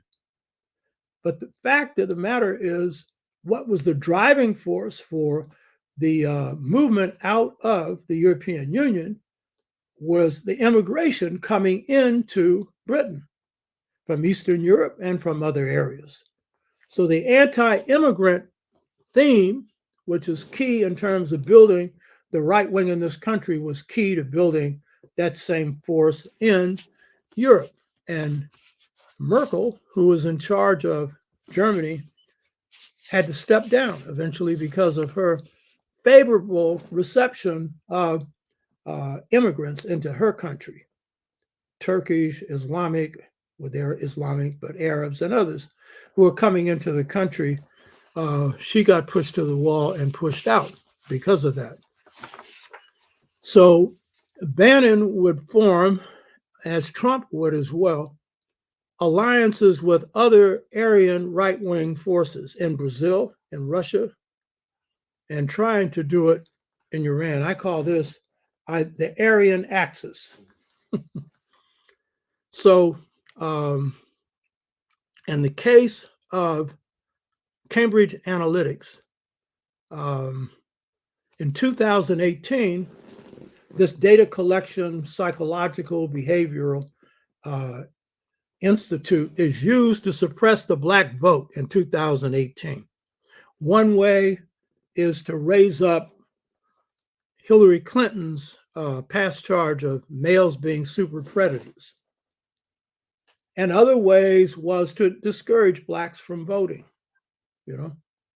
which is a campaign that's going on right now, telling you you haven't got the vote. The vote doesn't have any power. It's not going to have any effect. Democrats and Republicans are both the same. Or one group talking about push the Democrats for reparations. But when Trump was in office, was there any push for Trump for reparations? And Biden is bought on simply because he wanted to appease the Black vote when Obama refused to, So these groupings that Cambridge Analytica has been able to analyze has enabled them to cream off certain sectors of Barry Sanders' base, small, but enough to be decisive in a close election, because some of them are attracted to the anti-elite, verbally opposing positions taken by this Aryan group against neoliberalism, when in fact they're not opposed to it at all.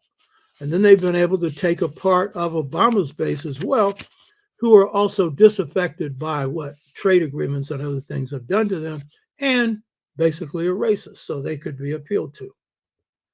So this is a part of how this agenda pursued through some real good science in terms of how you approach analyzing voters. And Obama used his own methods. They were different, and most campaigns used them, but this was taking it to another level of high sophistication.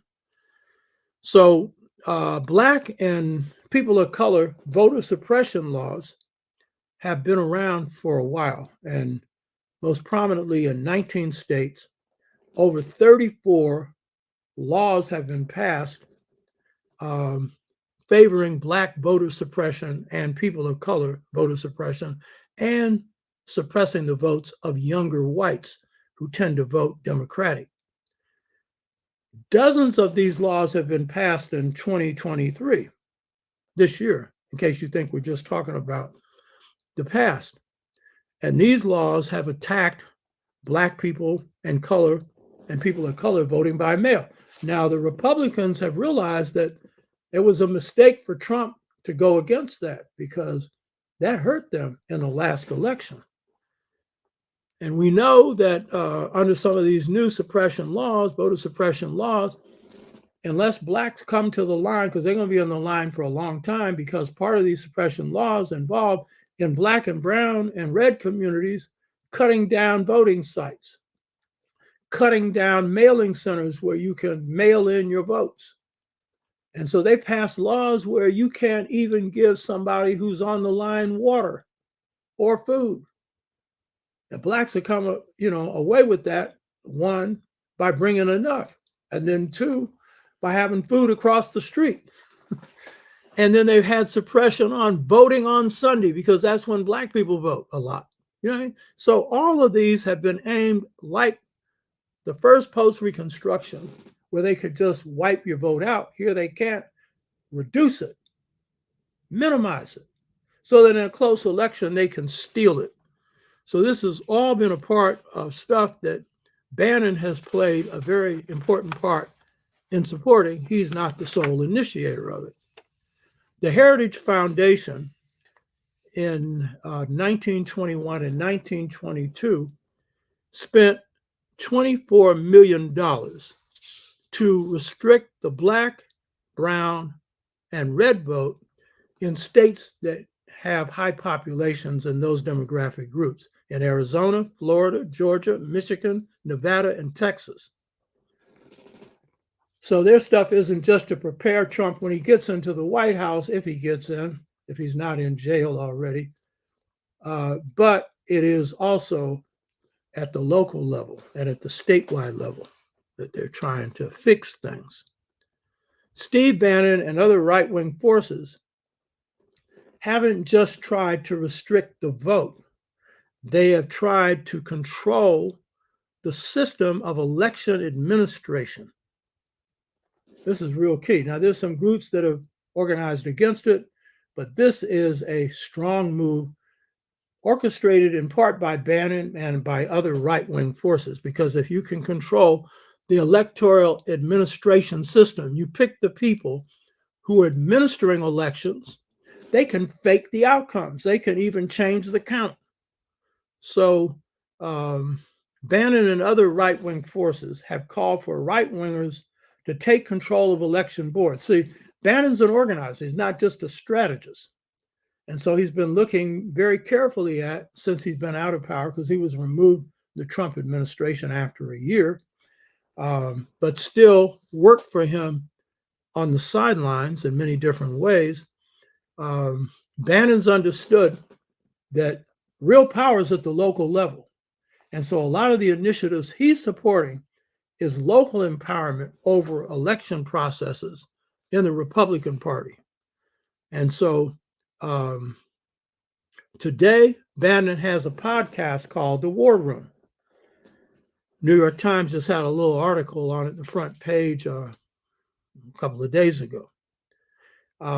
His War Room is done weekly for a number of hours, and it has a massive following. It is one of the 3 top political podcasts in the United States.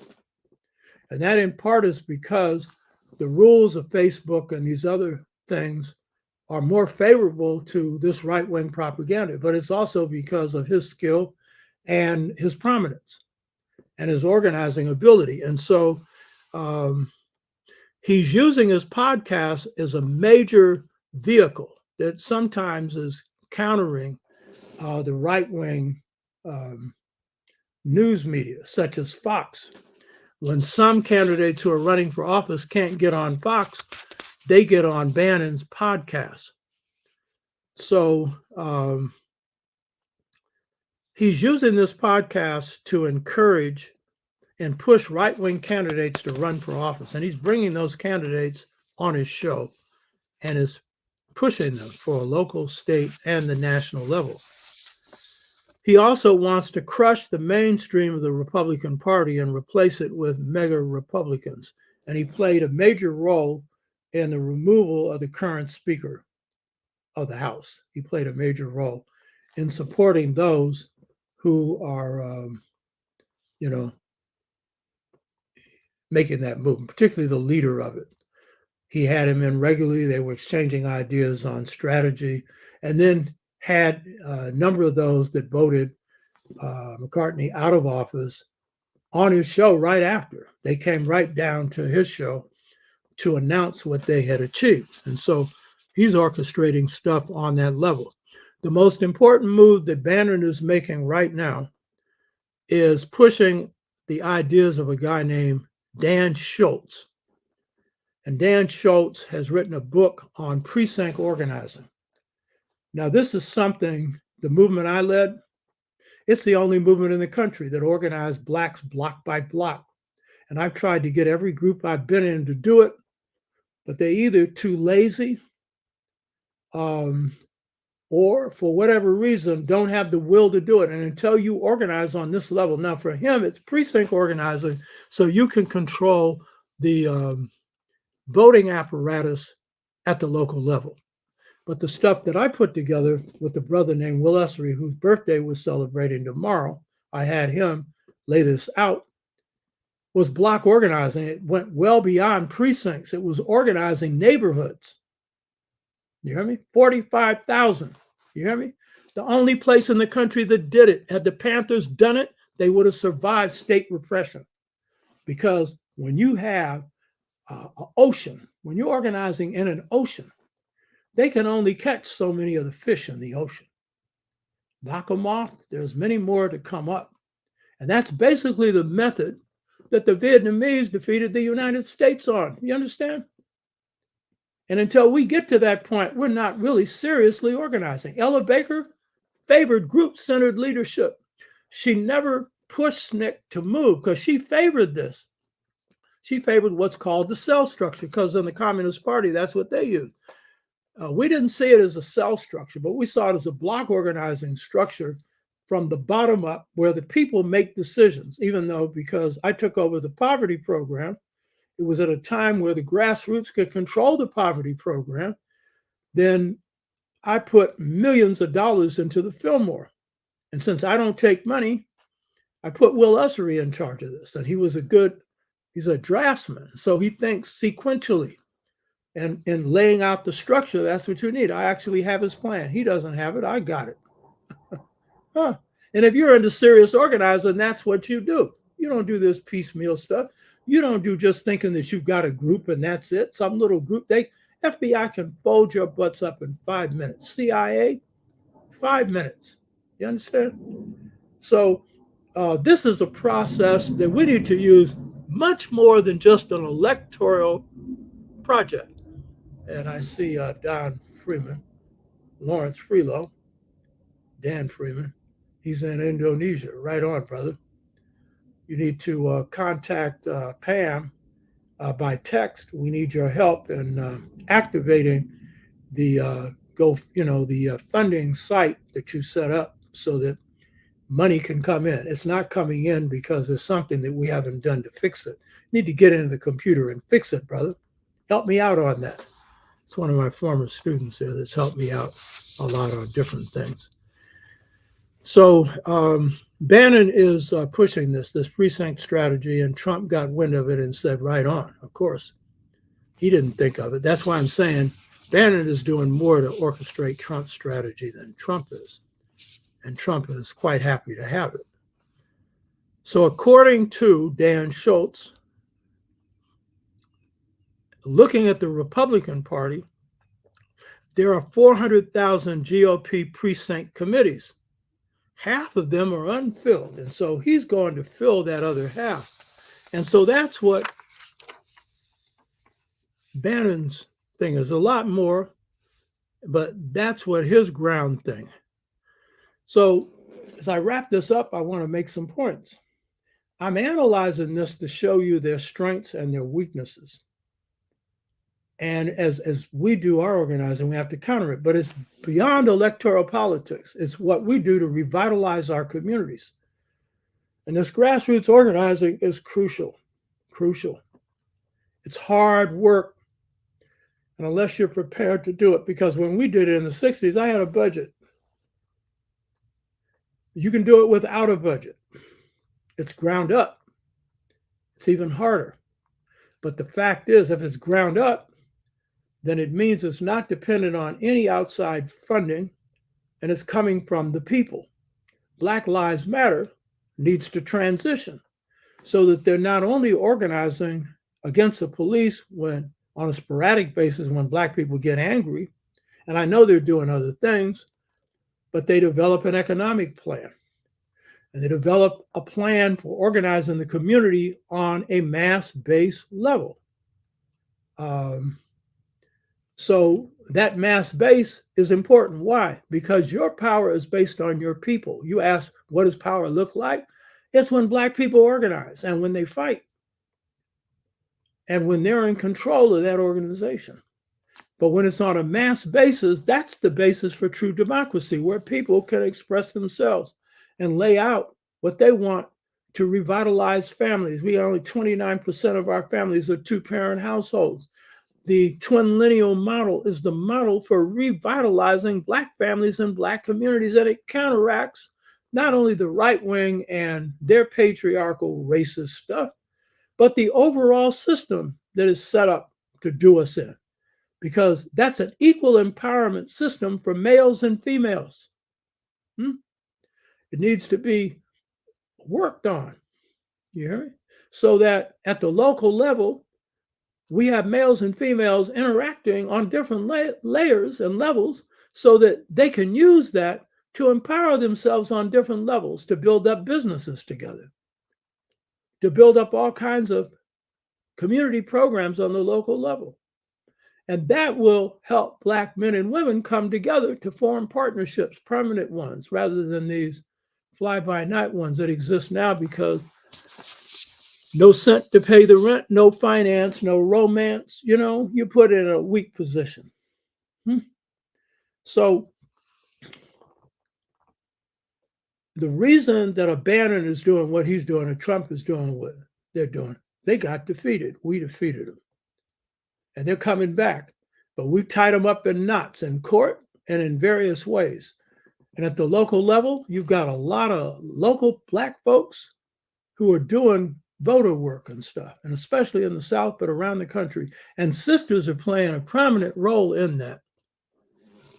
And we need to support that on every level, as well as the other grassroots organizing that is going on. We need to free our minds and a transformation of mindset. So it's a host of things that need to be done, but to win on any level, you need to know your enemy and know yourself. If you only know your enemy and don't know yourself, you be lucky to win half the time. And if you only know yourself and don't know your enemy, which a lot of Afrocentric people have specialized in and think that they don't need to study their enemy, then you are really up the stream without a paddle. And in a battle without any means to fight, So I hope you got something out of this. Later, at another point, some way down the road, we'll be talking about strategies and stuff for overcoming this. And the show last week only dealt with a part of what's happening with the Project 2025. It's only a part of that. And Felicia McRae, I'm not going over it. Go listen to the show last week. Did you watch the show? Go watch the show, because that was a detailed thing, Project 2025. Watch it. It's up on the screen. Pipe in. And make sure that you also subscribe to the show if you haven't already. So that's it. Hope you got something out of this. Hotep. Are there any questions? I've seen comments being made along the line. And I see Detria Dabu saying she'll watch that. And I hope others that haven't do. Hey, Adrian, no kidding. My neighbor, Adrian, toll free. Former neighbor. This woman here is an interior. She's a real estate lady, but she's got taste up the yin yang. You could easily, as you well know, go into the business of interior decorating, because this woman's got some taste that makes some taste look sad. You know what I mean? So thanks, Adrian, for coming in. Let's see if there's any comments here. Ad Goodman said, bring back Baba Dick's voting machine. Yeah, there needs to be some machines that aren't played with. Lao Tzu asked a question. What role did the failure of Obama presidency to address the rising inequalities in the country fuel the support of Trump? How is Biden addressing the inequalities? That's the good question. It played a role, because when that 2008 collapse occurs, very little was done to address the collapsed, those who collapsed under this. And I'm not talking the corporations. I'm talking 40% of Blacks who lost their homes, and a lot of other whites who lost a lot. And there were some things he did. He hit it in tax incentives and other things, but things for low income rentals and stuff like that. But by and large, He could have done much more. Now, Brother Ogawa makes it a point. We were having a conversation on this, that how far could he go? He would be held back by the new neoliberalist forces in the Democratic Party that run it. So he had literally the power of the House and the Senate. He had 60 votes in the Senate, so he could do a lot more than he did. And so I think that that put a lot of disillusionment with people that supported him, even though they voted for him a second time. Part of the problem was with Obama is there was no base in the streets to pressure him. Just as there was no base in the streets to pressure Bill Clinton. That could have put some change in there. So that was the weakness of Black folks, and the others that supported him. They thought he was the change. They were waiting for him to do things.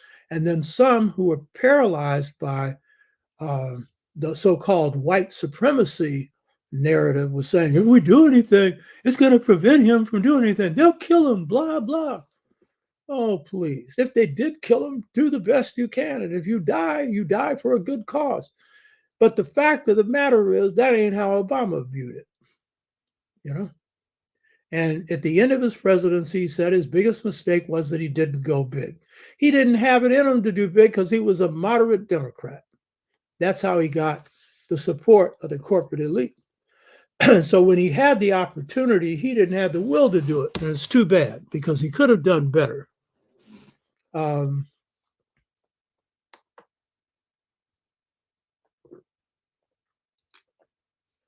How is Biden addressing the inequalities? First, the Black vote in Georgia delivered the Senate to the Democrats. But then you had two so-called moderate Democrats who held a lot of things up, but Biden could have done better in pushing for the change of certain House rules and stuff like that. But he was still hampered by the blockage of a majority vote by these moderates. But what he has done in terms of the inequality is in his infrastructure bill. And that infrastructure bill will provide a lot of jobs for people. Some of those jobs are not coming online until after the election, you know. So that's a piece of it. And then there's a tax on improving the environment, which will also be beneficial for people's health. So it's the biggest piece of legislation like that's been passed in a long time, over $1 trillion, but it should have been much larger. And again, the moderates in the party made that impossible. So I'd say his infrastructure bill is the major format. He's done other appointments and stuff designing to reward his base, but it's in his infrastructure bill where a lot of that is.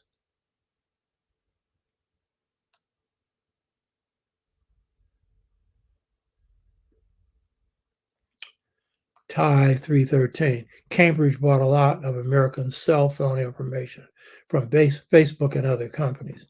Yeah, and it was doing you in at the same time. Because they get that information, and that's how they mine you. That is, MIN you, figure out where you're coming from and everything else, and then use that against you. I don't do Facebook except to say hello to people and stuff like that. That's a data mining operation in and of itself.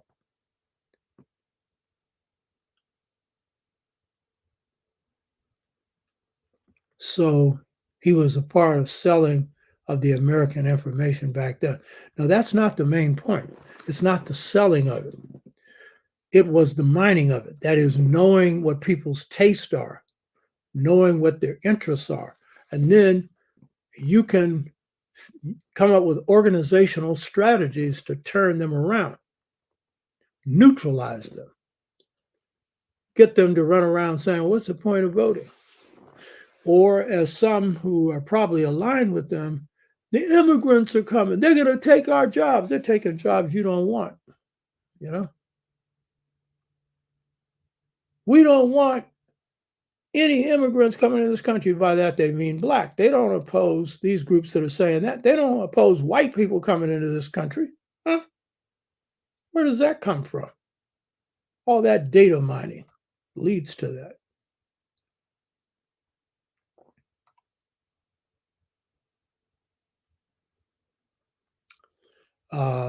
Ty 313. How did the NOI have music prohibited when Minister Louis Farrakhan is a famous violinist and singer? That's interesting.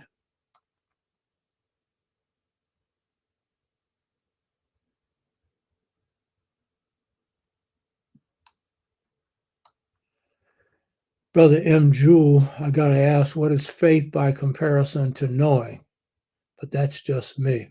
Yeah, knowing is the key thing, you know.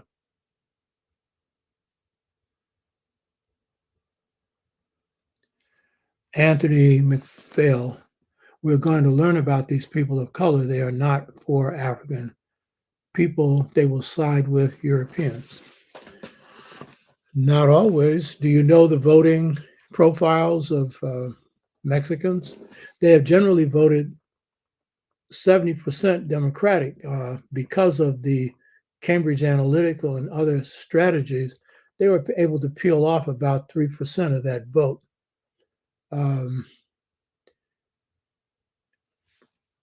The Brown Berets, they were inspired by the Black Panther Party. The San Francisco Freedom Movement, we formed coalitions when we needed to with people of color, and they worked. So if you think that you're just alone, you'll be alone. But that ain't the case, baby, you know. And in the case of Native Americans, they acknowledged that their most militant organization, the American Indian Movement, was inspired by the Black Panther Party. And they were supportive of Panther initiatives, you know.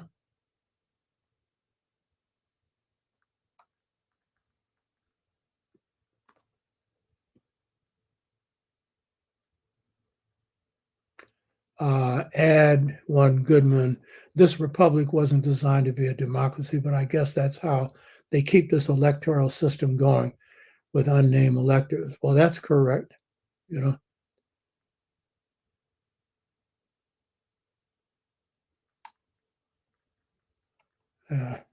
God was talking about the importance of homeschooling. Yeah.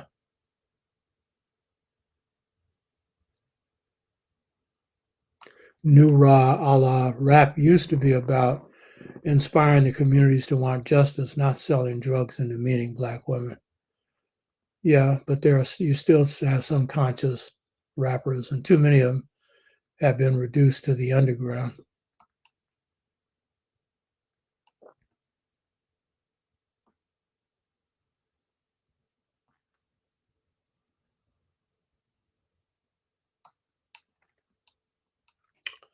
Add one Goodman.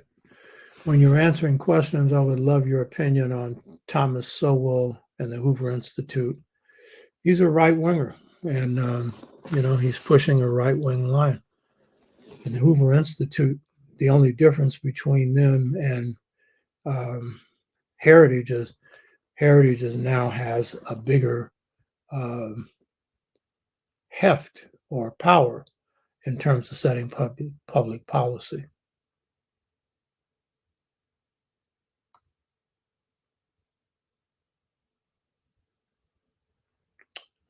Deetria Davu, the head of the KKK, told Garvey that their main goal is to protect the white man, and so he should create an organization that should protect the colored man. One of Garvey's biggest mistakes was meeting with the Klan, just as Elijah Muhammad, who did more than just meet with the Klan one time. He had meetings with the Klan. He had a number of white right-wing groups coming in, the American Nazi Party and others, addressing Savior's Day. And the main goal of the Klan was to dominate Blacks and people of color in this country, a part of a domination process throughout the world. And they were no more supportive of Garvey than they were of any other Black group. That was a mistake on Garvey's part, period.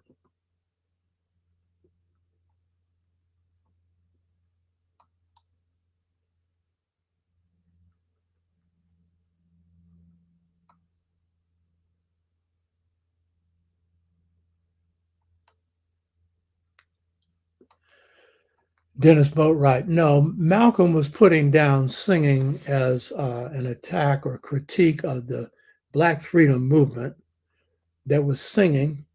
And he was saying, along with sit-ins and the nonviolence, he was critical of that, even though he had a lot of respect for the Black freedom movement. So how much of this did he really believe? And Malcolm was a lover of jazz and stuff, but inside the Nation of Islam, those things were discouraged. So he wasn't just talking about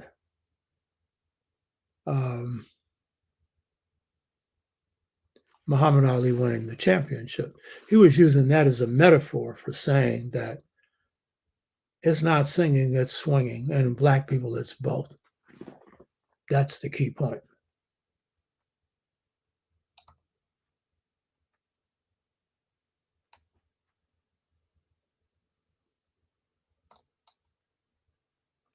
Hi, Hecka. Maybe the war in heaven was in reality based on opposite principles night and day.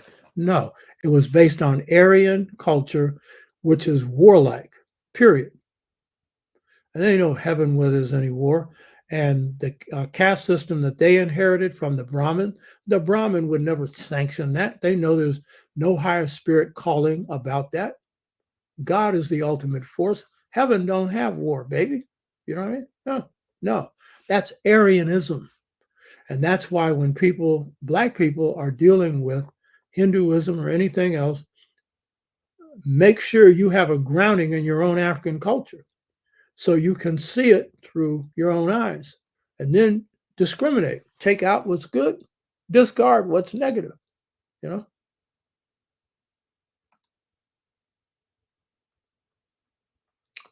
Ty 313 in June 1863, Harriet Tubman and Colonel Montgomery led the raid at Cambahee Ferry. Good piece of information. Thanks for that. Yeah, that sister was a warrior sister.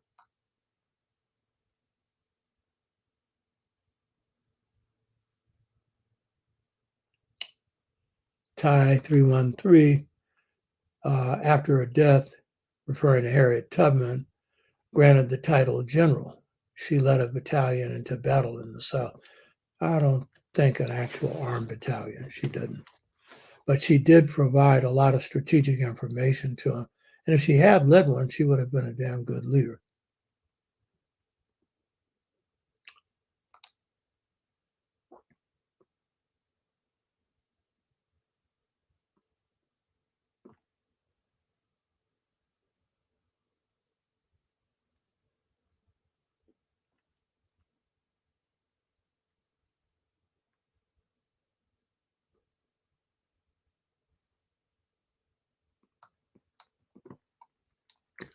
I will get my books, and I'll be finishing this book soon on Seba, and I have plans for other books. The preparation time for this show slows that down. That's part of it, but that ain't the main reason. But I'll be finishing it soon.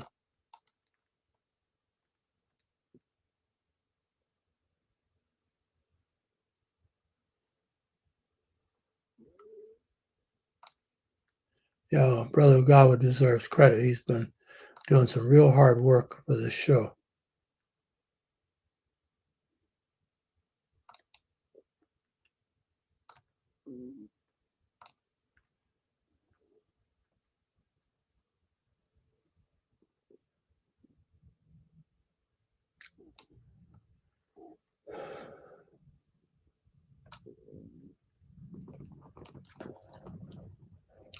Can you shed light on the decolonization movement happening in Niger and other former French colonies in the Sahel region of Africa?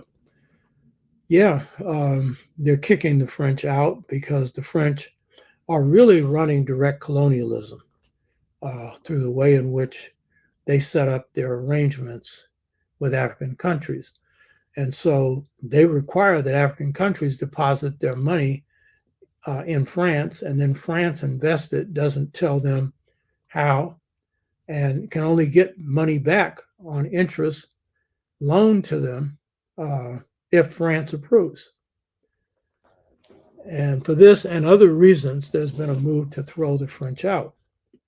Now, the head of France, Macron, just gave a speech where, I think it was before the United Nations, where he apologized for French colonialism, speaking to and naming each African colony that came under French rule, and then promised reparations.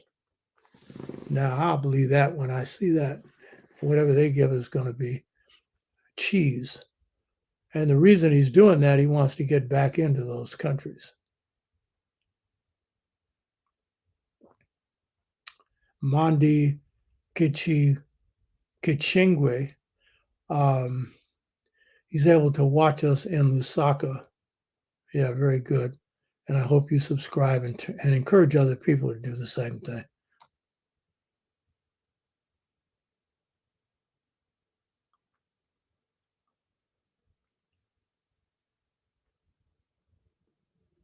Shouldn't we not deal with the state of Black America first? I've been dealing with the state of Black America on all my shows. This just happened to be an election that's coming up. And it happens to be a historical turning point election. So it needs to be dealt with. I've done, 66 shows or so? 166 shows, excuse me. Almost all of them have been on that,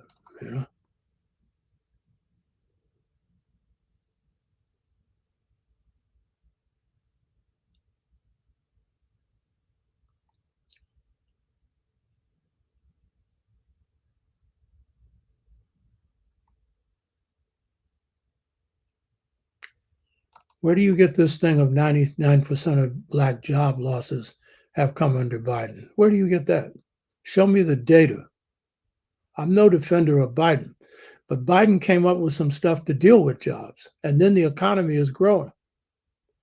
And the Black unemployment rate is higher because it's always been, But he's done something. It's Trump that didn't do anything, So we come up with that data. Put the data out there.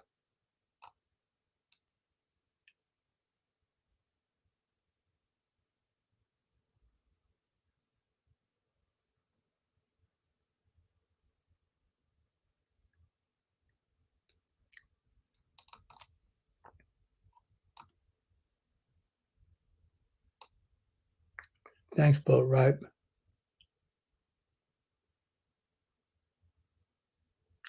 That's a nice compliment on John Henry Clark. Thanks for that. That was my buddy.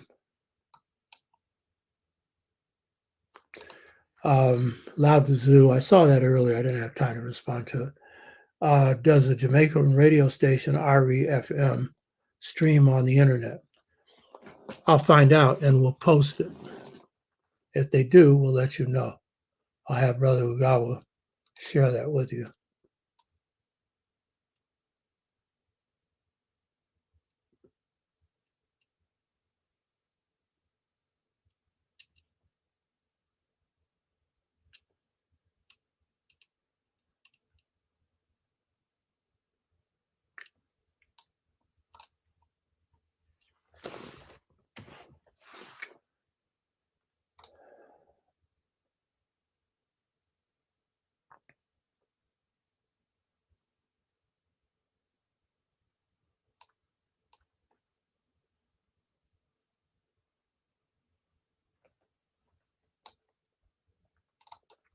Lao Tzu, are we in the midst of the dismantling of the American empire as America's fallen? It's definitely in crisis. Things are falling apart at the national level. Mildred Parks, greetings from McDonough, Georgia. Greetings to you.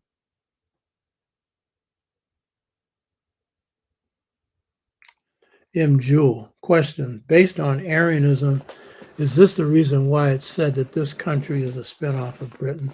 In part, but as I said before, the only original thing about America is it's not original, and it's governing, it's economic, it's various systems that are formal, its judicial system, its political system, are imports mainly from Britain. So that's the main reason. The people who came here, that's what they did.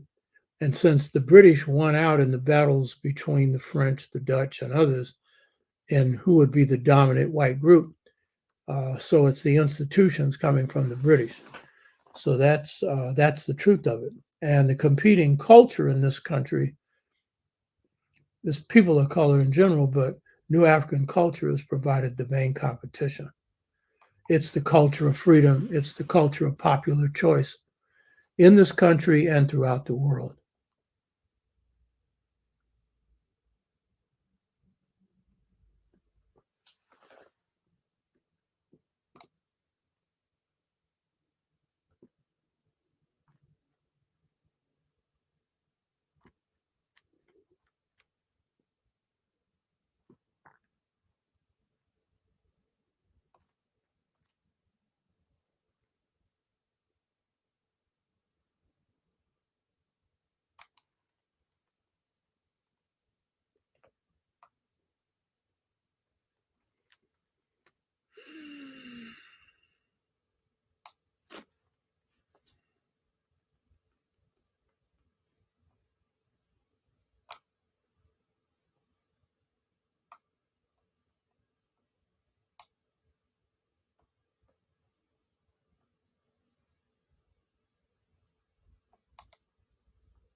Yeah, Dan Schultz, that's a correct spelling. Add one, Goodman.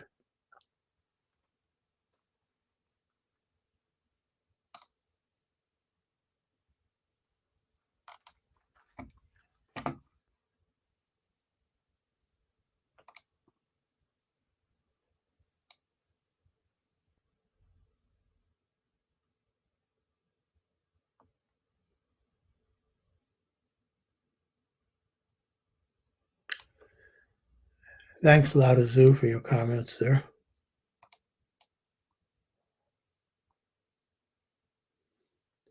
Add one, Goodman. As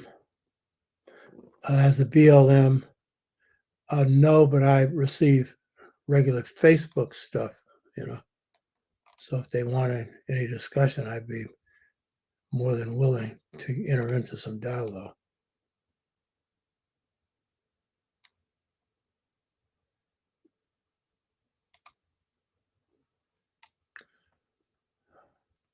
We took 99% of job losses this year under Biden. Our unemployment rates are higher. So, yeah, that's true. But there have been an increase in jobs. It's structured into the economy.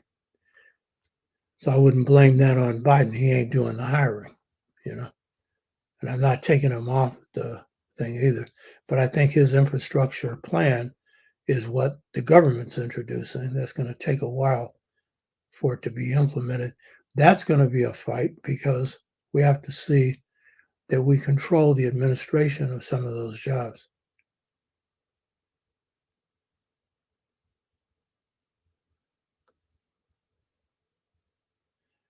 Add one, Goodman. He's saying he's getting jobs. No.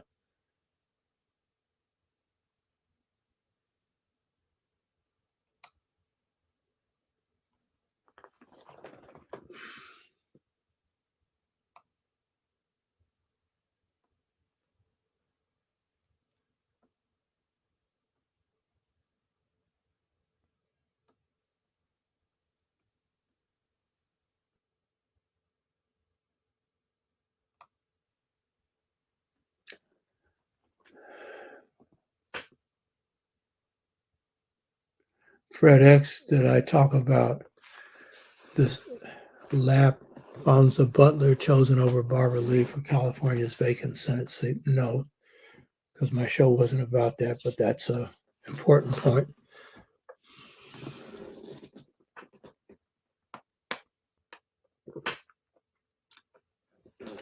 Governor Newsom of California, former mayor of San Francisco, after replacing the vice president's Senate position with a white male, promised that the next seat that came up, he would appoint a black female.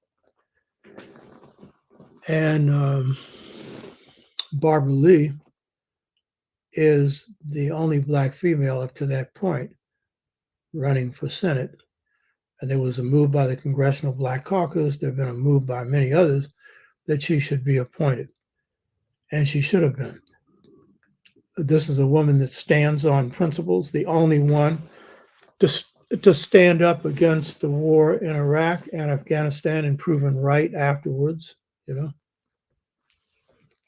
so she deserves it. And she's a person who's of the people and for the people. Now, she's behind in the polls. She only has a little over $1 million in her campaign. And this is largely because the mainstream of the Democratic Party hasn't given her support. So she should have been appointed. And this would have given her a leg up in the campaign. Now, the governor of California said he didn't want to give anybody a leg up. Well, it appears that he's given Alphonsa Butler a leg up. It's a good chance she's going to run. And if she does, she gets a certain amount of advantage there. So that's unfortunate.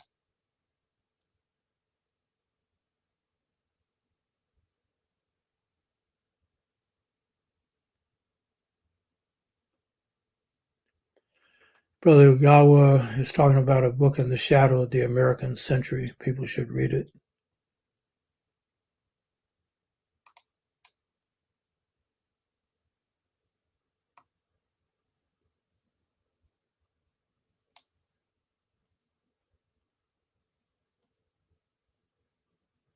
Gloria Briscoe, we need some young blood in the Senate.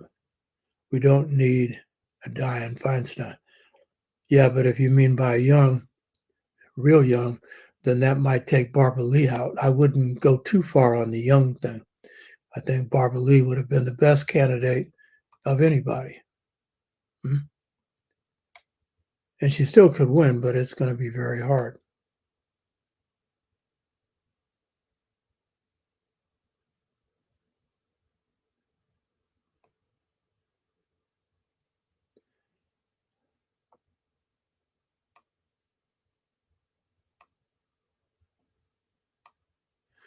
Okay, that's it. Otep, until next week. Hope you got something out of this.